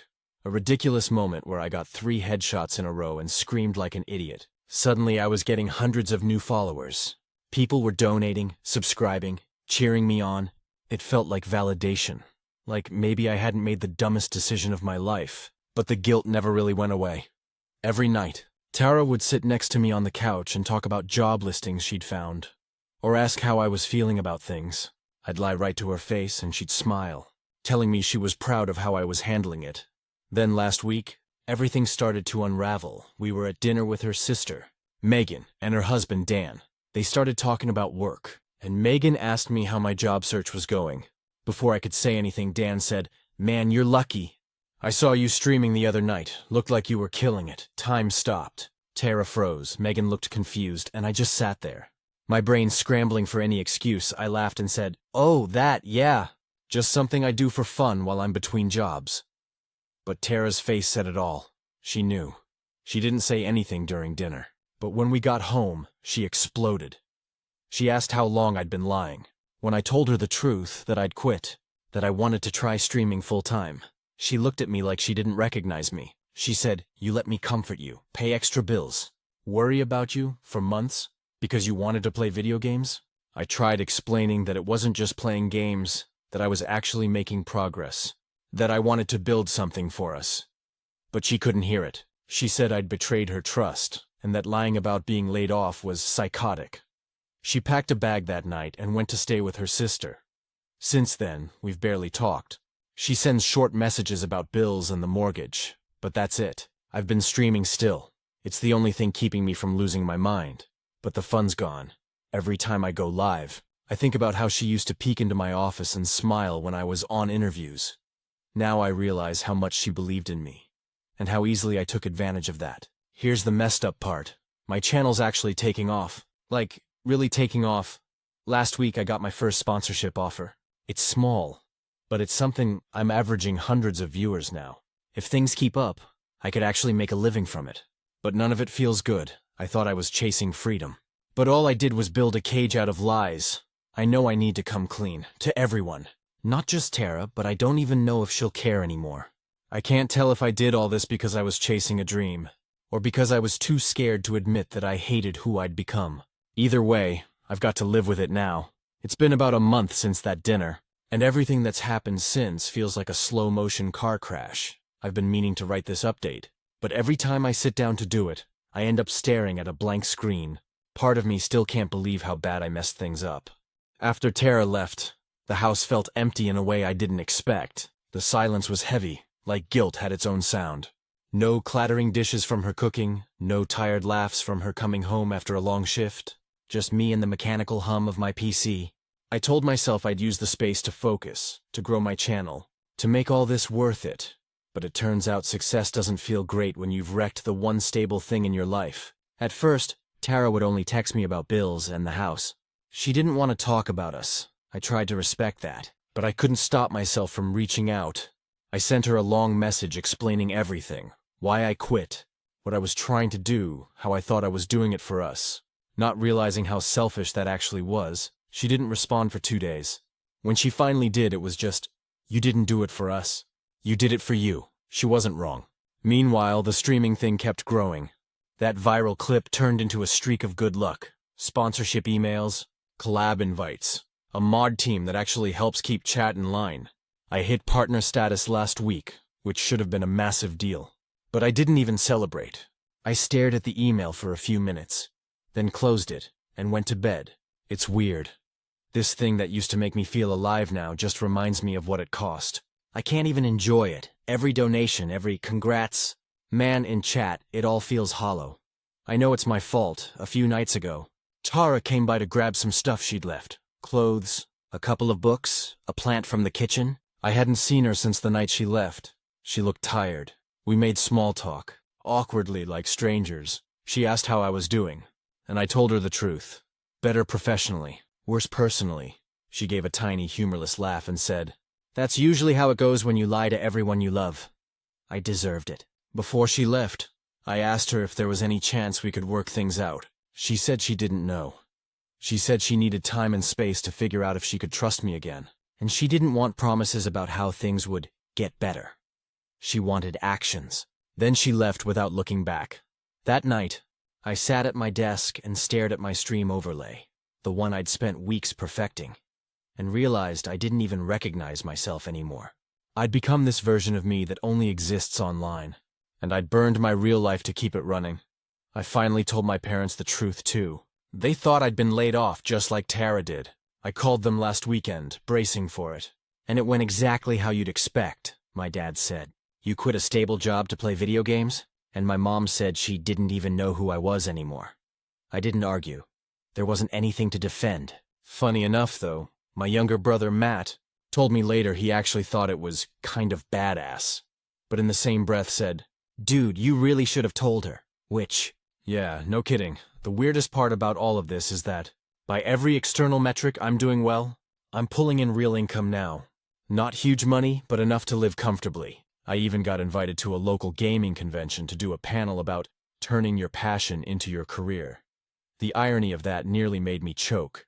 I've been thinking about deleting everything and starting over, just walking away from streaming entirely. But I can't decide if that's genuine guilt or just another form of self-sabotage. I still love gaming. I love the community I've built, but every time I go live, I can't help but see Tara's face when she found out. That mix of shock and betrayal has been burned into my brain. One of my mods, Sarah, told me I should use my platform to talk about it. "Be honest," she said. "Tell your story." People respect transparency. I've been toying with that idea.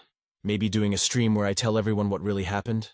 The problem is, I don't know if I want to be the guy who lied to his wife to chase a dream. That's not a legacy. That's a cautionary tale. Still, I'm tired of lying. I told Tara I'd tell the truth publicly, and maybe that's the first real step toward earning back some of her trust. The other night, she texted me again. It was short, but it meant a lot. I watched one of your streams. You're good at it. I didn't even know she'd been watching. I typed out a dozen responses and deleted them all. Finally, I just wrote, "Thank you." So yeah, that's where I'm at. My life's split between two screens. The one everyone sees and the one I actually live in. I don't know what'll happen with Tara or my career, but I know one thing for sure. If I ever want a real life again, I've got to start being honest. On and off camera, it's not much, but it's something. It's been 6 months since the last time I posted, and a lot has changed. Some of it good, some of it hard, but all of it real. I guess the short version is this. I came clean completely, not just to Tara, but to everyone. I finally did that stream I'd been thinking about. The one where I told the truth. It wasn't flashy, no graphics or hype music. Just me sitting in my dim office, webcam on, heart pounding. I told my chat everything. That I'd quit my job, lied about getting laid off, hid it from my wife, and watched my marriage crumble because of it. It was one of the most terrifying things I've ever done. I thought people would bail, call me pathetic, unsubscribe out of disgust. But the opposite happened. The chat was quiet for a while, almost eerily quiet. And then messages started rolling in. People were weirdly kind. A few said they'd done similar things, chasing a dream and wrecking something good in the process. One guy said my honesty made him finally tell his girlfriend he'd been lying about finishing college. It wasn't validation I wanted, but it felt like release. Like I could finally breathe after that stream. I decided to take a break. No uploads, no collabs, no grinding for numbers. I spent that time trying to figure out who I was outside of a screen name. I started running again, cooking instead of ordering takeout, and volunteering at a community center where they run workshops for teens interested in tech. It's strange how much I missed real people. And Tara, she reached out again. It started slow, just a few texts back and forth. Then a coffee meetup that was so painfully awkward we both laughed about it halfway through. Then dinner? Then another. She told me watching that honesty stream changed how she saw me. Not enough to forget everything, but enough to believe I was trying to grow up, she said. You finally sounded like the guy I fell in love with. Just a little older, a little less full of himself. We're not back together.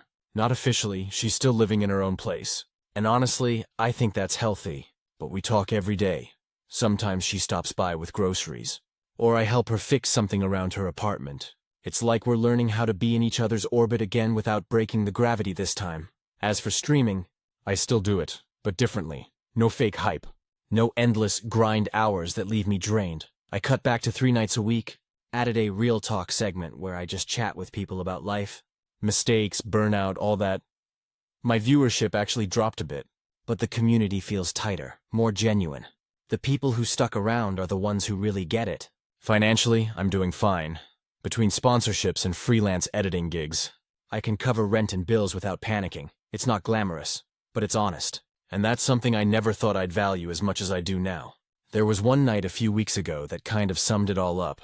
I was streaming late, maybe midnight, and I mentioned how much I missed the sound of someone else in the house. About 10 minutes later, Tara messaged me. You could have just asked me to come over, you know. She came by, still in her scrubs from work, kicked off her shoes, and sat on the couch behind me while I finished the stream.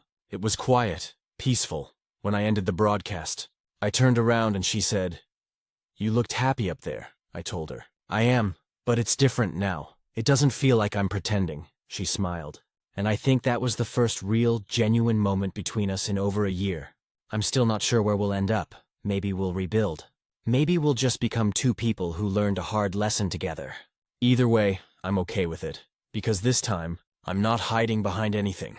I started this whole thing thinking I was chasing freedom by quitting my job, turns out. Freedom isn't doing whatever you want. It's being able to look at yourself in the mirror and not flinch. For the first time in a long time, I can stories number 10. My dad isn't my biological father, and finding out broke something in me I can't name. I'm 26 now. But this story really starts when I was 14, the year my parents almost got divorced because my mom accused my dad of cheating. I remember that summer vividly. The tension in the house was like static in the air. My mom, Sandra, would slam doors and cry in the bathroom. My dad, Mark, would sit out on the porch chain-smoking, something he'd quit years before. I was too young to understand the full story, but I knew something was wrong. One night, I overheard them arguing in the kitchen. My mom was yelling that she'd found proof in his emails. My dad's voice cracked as he denied it. Then she said something that stuck in my head forever. "Don't you dare lie to me again, Mark. You think I don't know what you did 25 years ago?" Back then, I didn't know what that meant. My older sister Jenna told me to go to my room. I remember lying in bed, staring at the ceiling, listening to muffled shouting and thinking, I just want this to stop. Eventually, things settled. They went to counseling, and by the time I was 16, they seemed fine again. My mom stopped bringing it up, and my dad worked overtime to win her trust back. Family vacations resumed, birthdays were normal, and it was like nothing ever happened. I grew up believing my parents had survived a rough patch. That was the story. That's what they let me believe. Fast forward to last year, I was living in Denver, working remotely as a graphic designer for Christmas. Jenna got our parents one of those Ancestry DNA kits as a fun family thing. She and I did ours too. We joked about finding out we had some long-lost Viking blood or something. It took about 6 weeks to get the results back. When mine came in, I opened it casually while waiting for coffee. It showed my ancestry breakdown. No surprises there. But what did surprise me was the DNA matches section. I expected to see my sister and maybe some distant cousins. Jenna was there, labeled as my half-sister. I thought it was a glitch.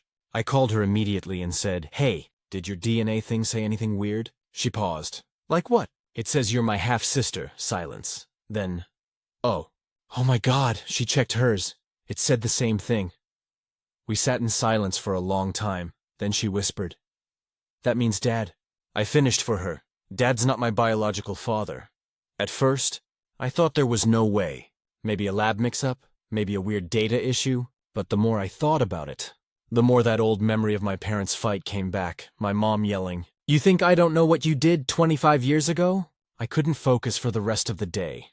I went down a rabbit hole of reading about DNA test accuracy, family secrets, everything. By midnight, I'd worked myself into a panic. I didn't sleep at all. The next morning, I called my mom. She sounded cheerful at first. Then her tone changed when I said, "I need to ask you something. It's about the DNA test." She went silent. "Mom," I said again, "it says Dad isn't my biological father. What's going on?" Her breathing changed. Then she said very quietly, "Oh, honey." I asked her if it was true. She said yes. I couldn't even process what she told me next. She said she and my dad had been trying to get pregnant for years before Jenna was born. They struggled with infertility, and during that time, she'd had an affair. She said it lasted only a few months, that she'd ended it before she even realized she was pregnant. My dad found out later, after Jenna was born, but forgave her. They stayed together, and she thought it was behind them. Then I was born 2 years later, naturally. My mom said she'd always believed my dad was my biological father. Too, until the argument I overheard when I was 14. That was when he found old letters from the man she'd had the affair with. The man's name was Rick. When my dad confronted her, she admitted everything. He didn't leave. She begged him to stay for the family's sake. And he did, she told me. "Your father raised you as his own, and that's all that matters." I wish I could say I agreed with that, but hearing her say "your father" like that broke me. I hung up on her. I called my dad next. He picked up on the second ring. "Hey, kiddo," he said, cheerful as ever. I didn't even know how to start. I asked, "Did you know?" There was a long pause. He sighed. "Yeah, I've known for years. I think something inside me cracked." He said he found out after that fight I'd overheard. He got a DNA test himself after she confessed. He knew since I was 14 that I wasn't biologically his. But he said he made a decision then. I wasn't going to let biology change who you were to me. He said it like it was the most natural thing in the world. But I couldn't speak. I just cried. He said, "I'm still your dad, Tyler. That doesn't change." But it did change. Not for him. He's stronger than me. But for me, it changed everything. Every childhood memory suddenly had a question mark hanging over it. The fishing trips, the bedtime stories, the arguments. It all felt like it belonged to someone else's life. After that call, I didn't talk to either of them for a few weeks. I couldn't. Jenna tried to bridge the gap, but she was struggling too. She said she felt guilty for being the real one, which made me angry. I told her she had nothing to feel guilty about, but I think we both knew our family had cracked in a way that couldn't fully heal. Eventually, my mom wrote me a long letter. She apologized, said she never meant to hurt anyone, said she believed telling me sooner would have destroyed the family. She begged me to remember that love matters more than blood. I tried to believe that, I really did. But then curiosity got the better of me. I found the name Rick Johnson in my mom's old photo albums. Just a caption under a picture of her and some friends from the 90s. I Googled him, there weren't many results. But I found a LinkedIn profile that matched his age and city. He lived about 3 hours away. I stared at his picture for a long time.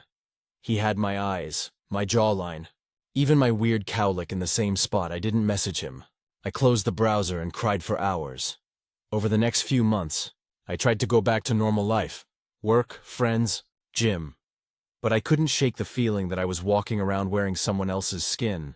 Every time I looked at my dad, I felt guilty. Every time I thought about Rick, I felt angry and curious at the same time. The weirdest part? My dad never once made me feel like I wasn't his. Not once.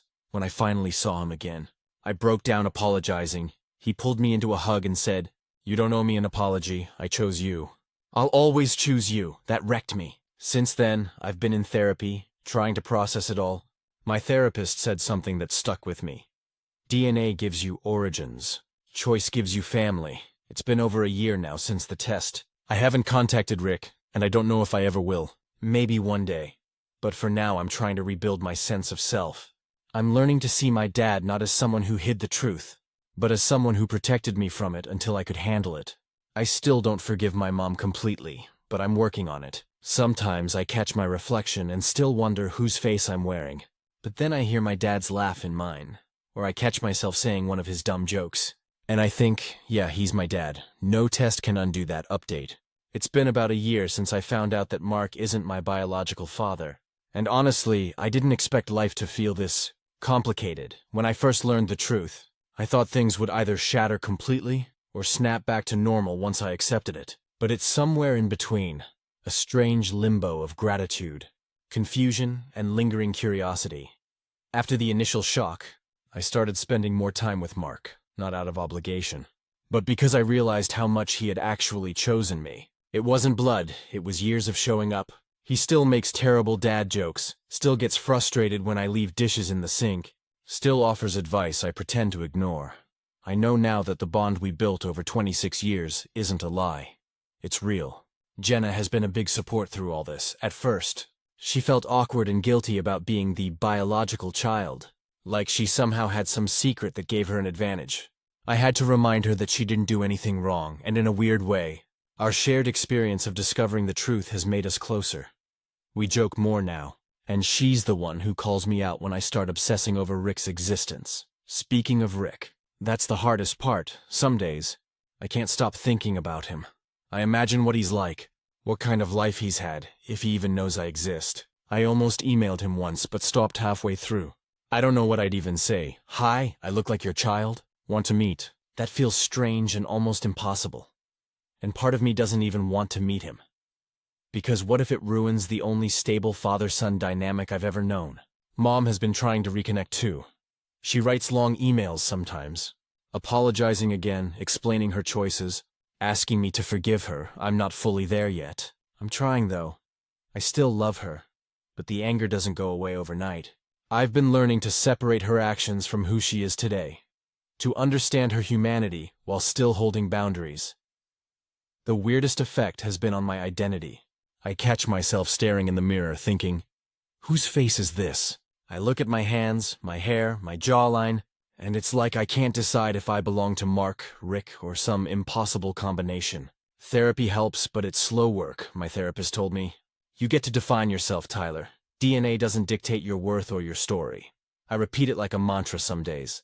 On the brighter side, I've started documenting my own family history.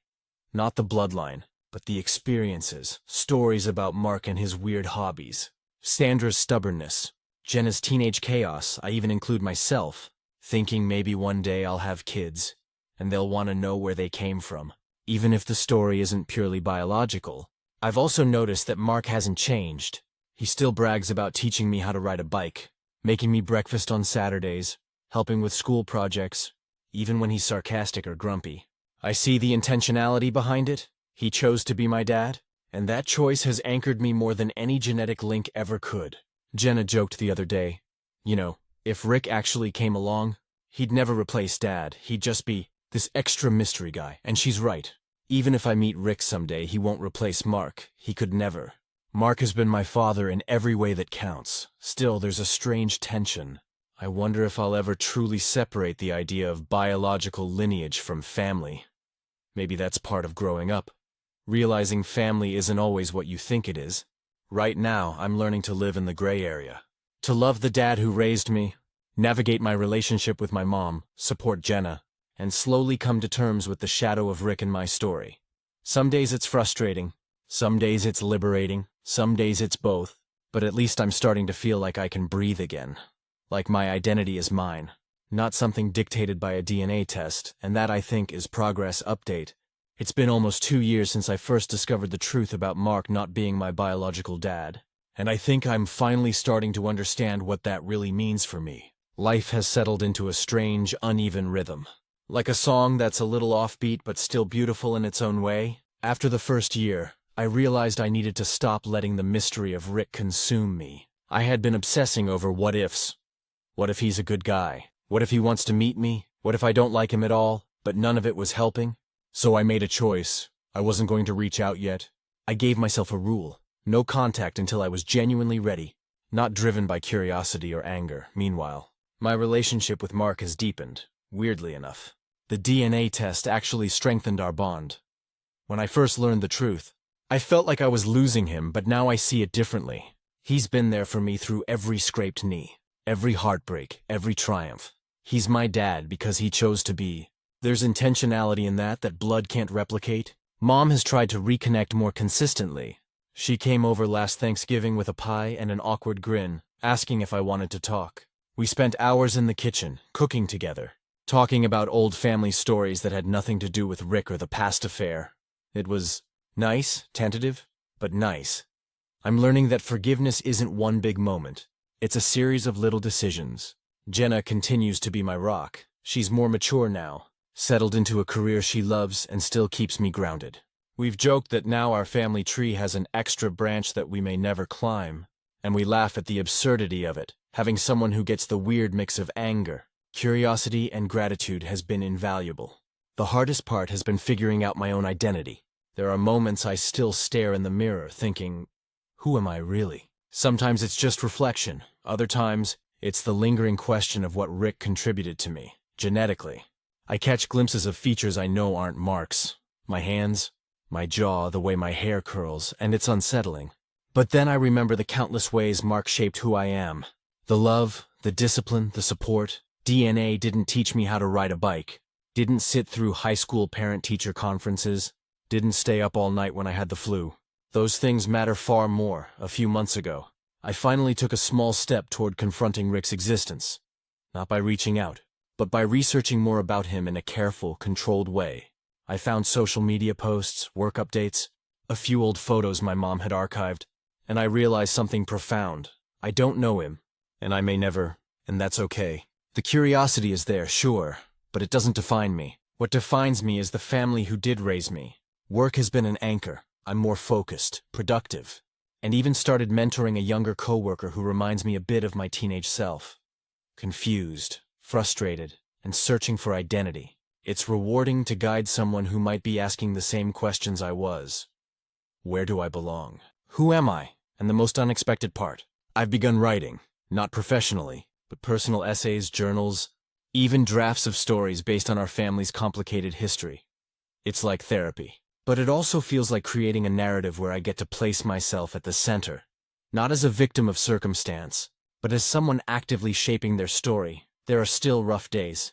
Moments when I catch a glimpse of Mark and my mind flashes to Rick, or when I think about Mom's past decisions and a wave of anger washes over me. But those moments are shorter now, manageable, like storms that pass rather than hurricanes that uproot everything. Most importantly, I'm learning to accept that family isn't just bloodlines. Family is presence, choice, love, consistency. It's Mark driving me to band practice when I was 12. Jenna insisting I eat lunch with her even when I was embarrassed. Mom showing up with pie and a tentative smile. Rick's absence doesn't diminish any of that. I don't know if I'll ever meet him, and I'm okay with that for now. My life is full in ways I couldn't have imagined 2 years ago. I'm still figuring out myself, still building my own identity on a foundation of chosen love rather than genetics. And for the first time in a long time, that feels enough.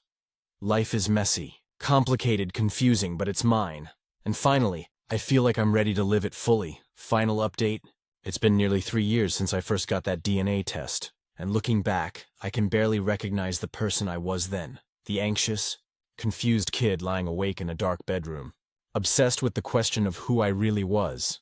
I've learned a lot since then, and somehow, the story of my family has gone from a source of pain to something I'm slowly learning to understand, and even appreciate. The turning point came about a year ago. I finally realized that curiosity about Rick wasn't going away. It was a persistent hum in the back of my mind, like an unanswered question I couldn't ignore forever.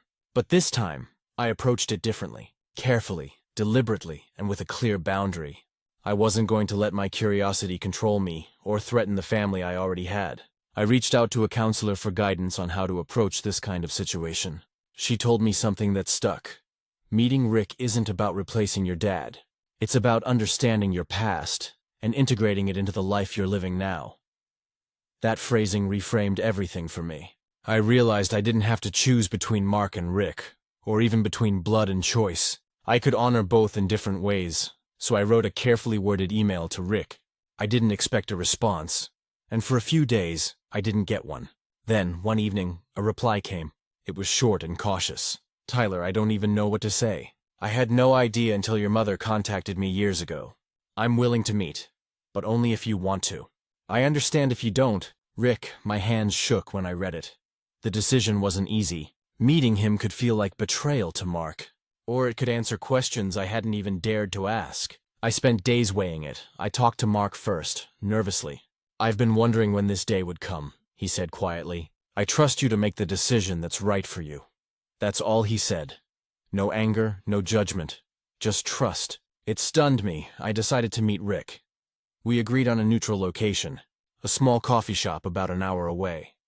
I was early, nerves jangling, and I stared at the door every time it opened. When he finally walked in, it was surreal. He had my eyes, my jawline, even my cowlick, but everything else about him was foreign. His posture, the way he held his hands, the nervous smile he gave when he saw me. The conversation started awkwardly, mostly small talk, but as the minutes passed, we began talking about life, interests, jobs. He apologized for the circumstances of my birth, but I quickly told him he had nothing to apologize for. My life wasn't ruined by genetics. It was shaped by love and choices. It was strange, feeling a connection to someone I didn't grow up with. I could see pieces of myself reflected in him, but I also knew I wasn't him. I was Tyler, Mark's son. Jenna's brother, Sandra's child. That foundation hadn't changed, and I felt a sense of gratitude for it that I didn't know was possible until that moment. After a few hours, we parted with a hug. Not father-son, not stranger, but something in between. I realized I didn't need him to be my dad to acknowledge his role in my story. He was part of my history, not my present, and that distinction brought me peace.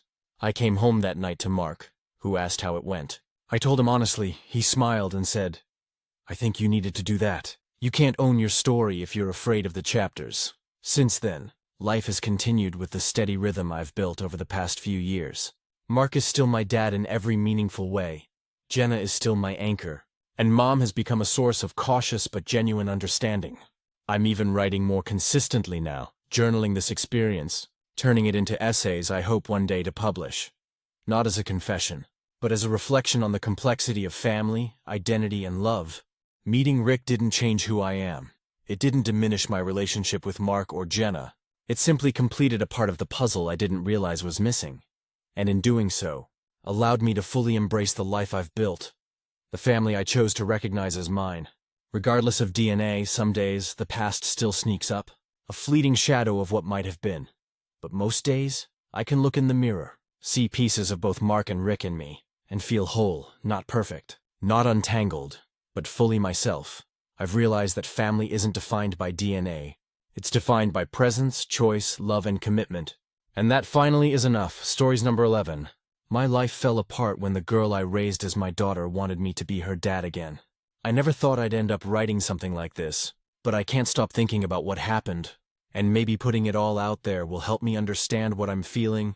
I'm 46, and for most of my adult life, I thought I had things figured out. When I was 26, I married my college girlfriend, Danielle. She already had a 2-year-old daughter from a previous relationship, a little girl named Emma. Her biological dad wasn't around. He'd left when she was still a baby. And I stepped into that role naturally. I didn't even think twice about it. By the time she was 4, she was calling me Dad. Those early years were everything to me. The first time she fell off her bike, she ran straight to me. When she started kindergarten, she clung to my hand the whole way to class. I used to tell people she made me a dad before I even realized I wanted to be one. Danielle and I had our share of problems. Though, we argued constantly about money, about her spending habits, about the fact that I worked 2 jobs while she wanted to find herself. Eventually, the fights turned ugly. She started disappearing on weekends, coming home late, drunk, smelling like perfume that wasn't hers. I think I knew what was going on.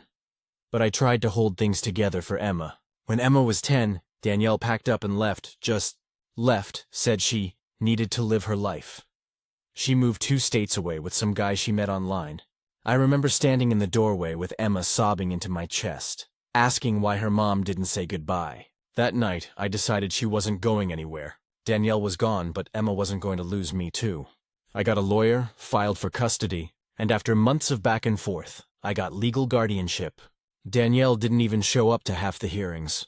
So it was just us, me and Emma. We built our life together. School drop-offs, dance recitals, late-night ice cream runs after bad days. When she hit her teenage years and started acting out, I did my best. I was strict but fair. She tested boundaries like any kid, but she always came back to me when things got tough.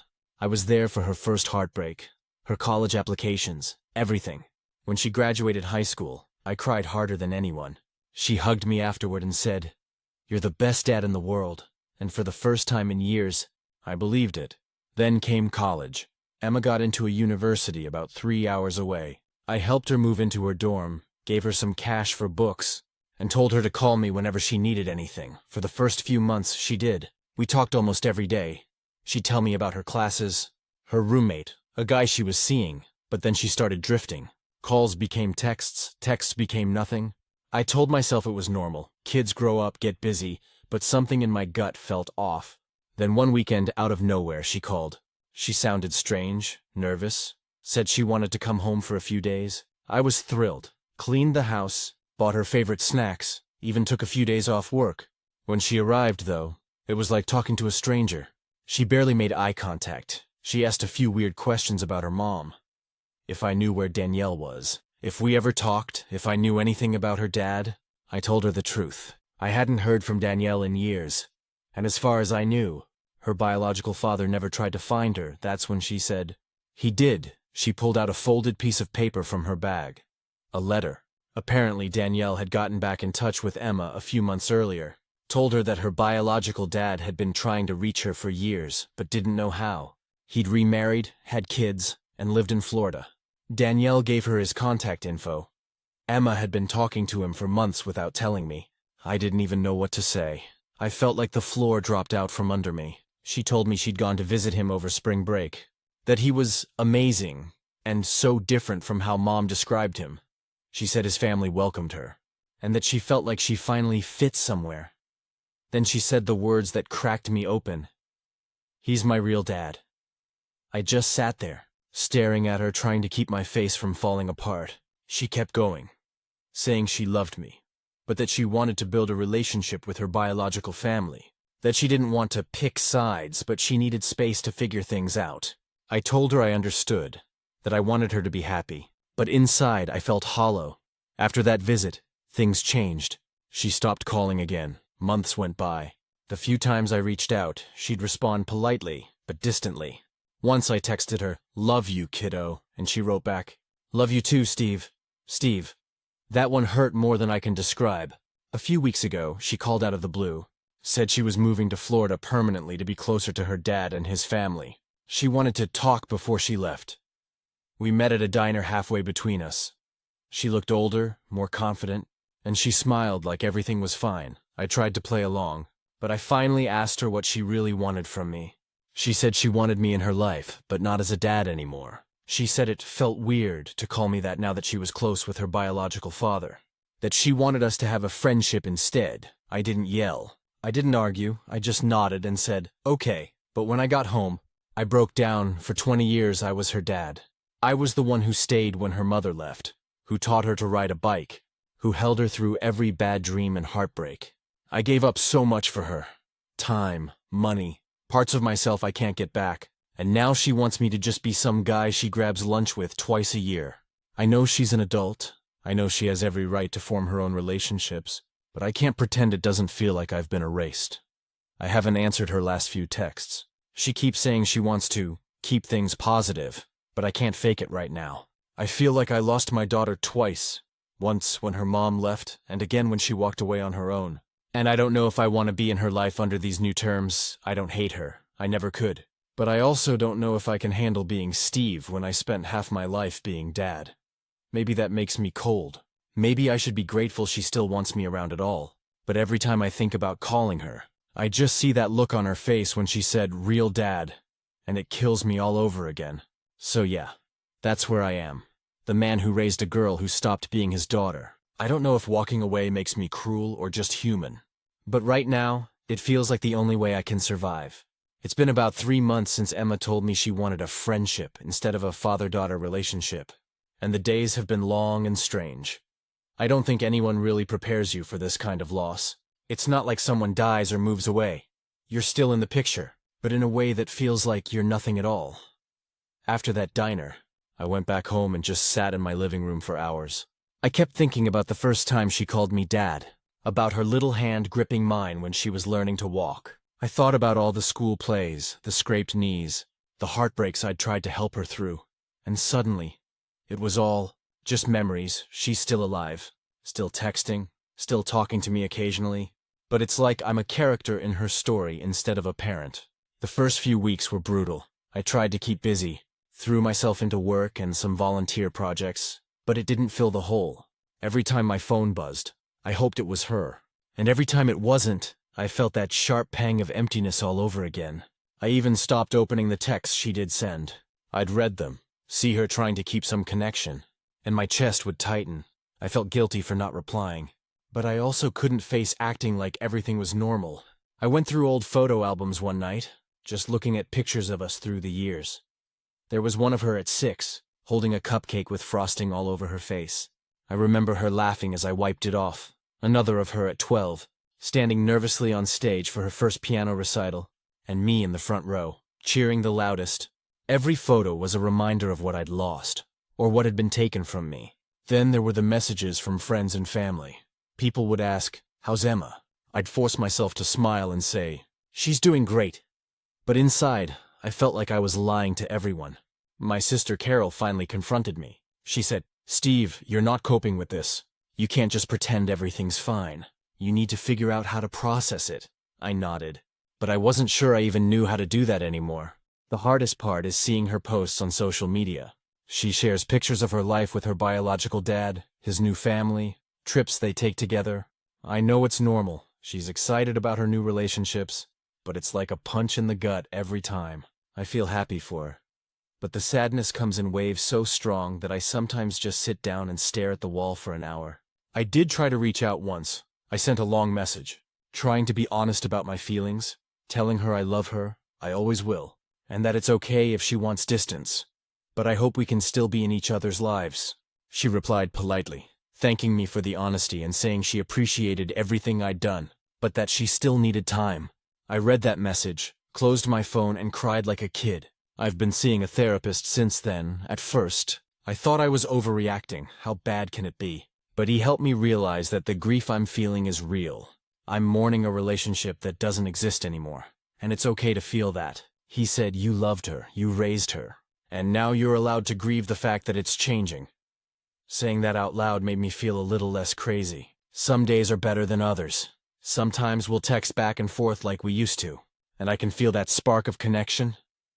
Sometimes she calls me for advice about something small, and I get that little flicker of being needed again. And then there are days when I see a post or hear a story about her, and I feel like I've been erased from her life. I've started journaling, trying to get my feelings out before they swallow me. I write about my day, what I miss about her. The little things I notice in the house that remind me of her. Sometimes I write her letters I never send, telling her how proud I am of the woman she's becoming, how much I love her, how much I'll always be there in my own way. The other night, I realized I've started thinking in terms of before and after. Before this, I was just Dad. After, I'm Steve, the man who raised her, but isn't allowed to be her father anymore. And I don't know if that will ever feel okay. I think what hurts the most is that it's not a dramatic break, not an argument or betrayal, nothing that can be neatly fixed. It's quiet, it's subtle, it's life moving on, and me realizing that I'm no longer in the same role I once held. And every day I have to remind myself, that doesn't mean I stop loving her. It just means I have to love her differently. And that's a lesson I'm still learning. I don't have answers yet. I don't know if we'll ever find a balance that works, or if I'll have to step back entirely to survive emotionally. But I'm trying. I'm still here. I'm still rooting for her, still loving her, still hoping that one day she'll see me not just as a man from her past, but as someone she can trust and lean on in her own way. For now, that's enough. That has to be enough. It's been about a year since Emma officially told me she wanted a friendship instead of a father-daughter relationship. And I think I can finally put into words where I am now. The first few months after she moved to Florida were the hardest. I spent a lot of time alone, replaying our life together in my head. Every birthday, every scraped knee, every late-night talk we had, like a highlight reel of a life I thought I'd always be a part of. I cried a lot, and I admit it. Therapy helped, but only a little. The void wasn't something a few sessions could fill. Slowly, though, I started adjusting.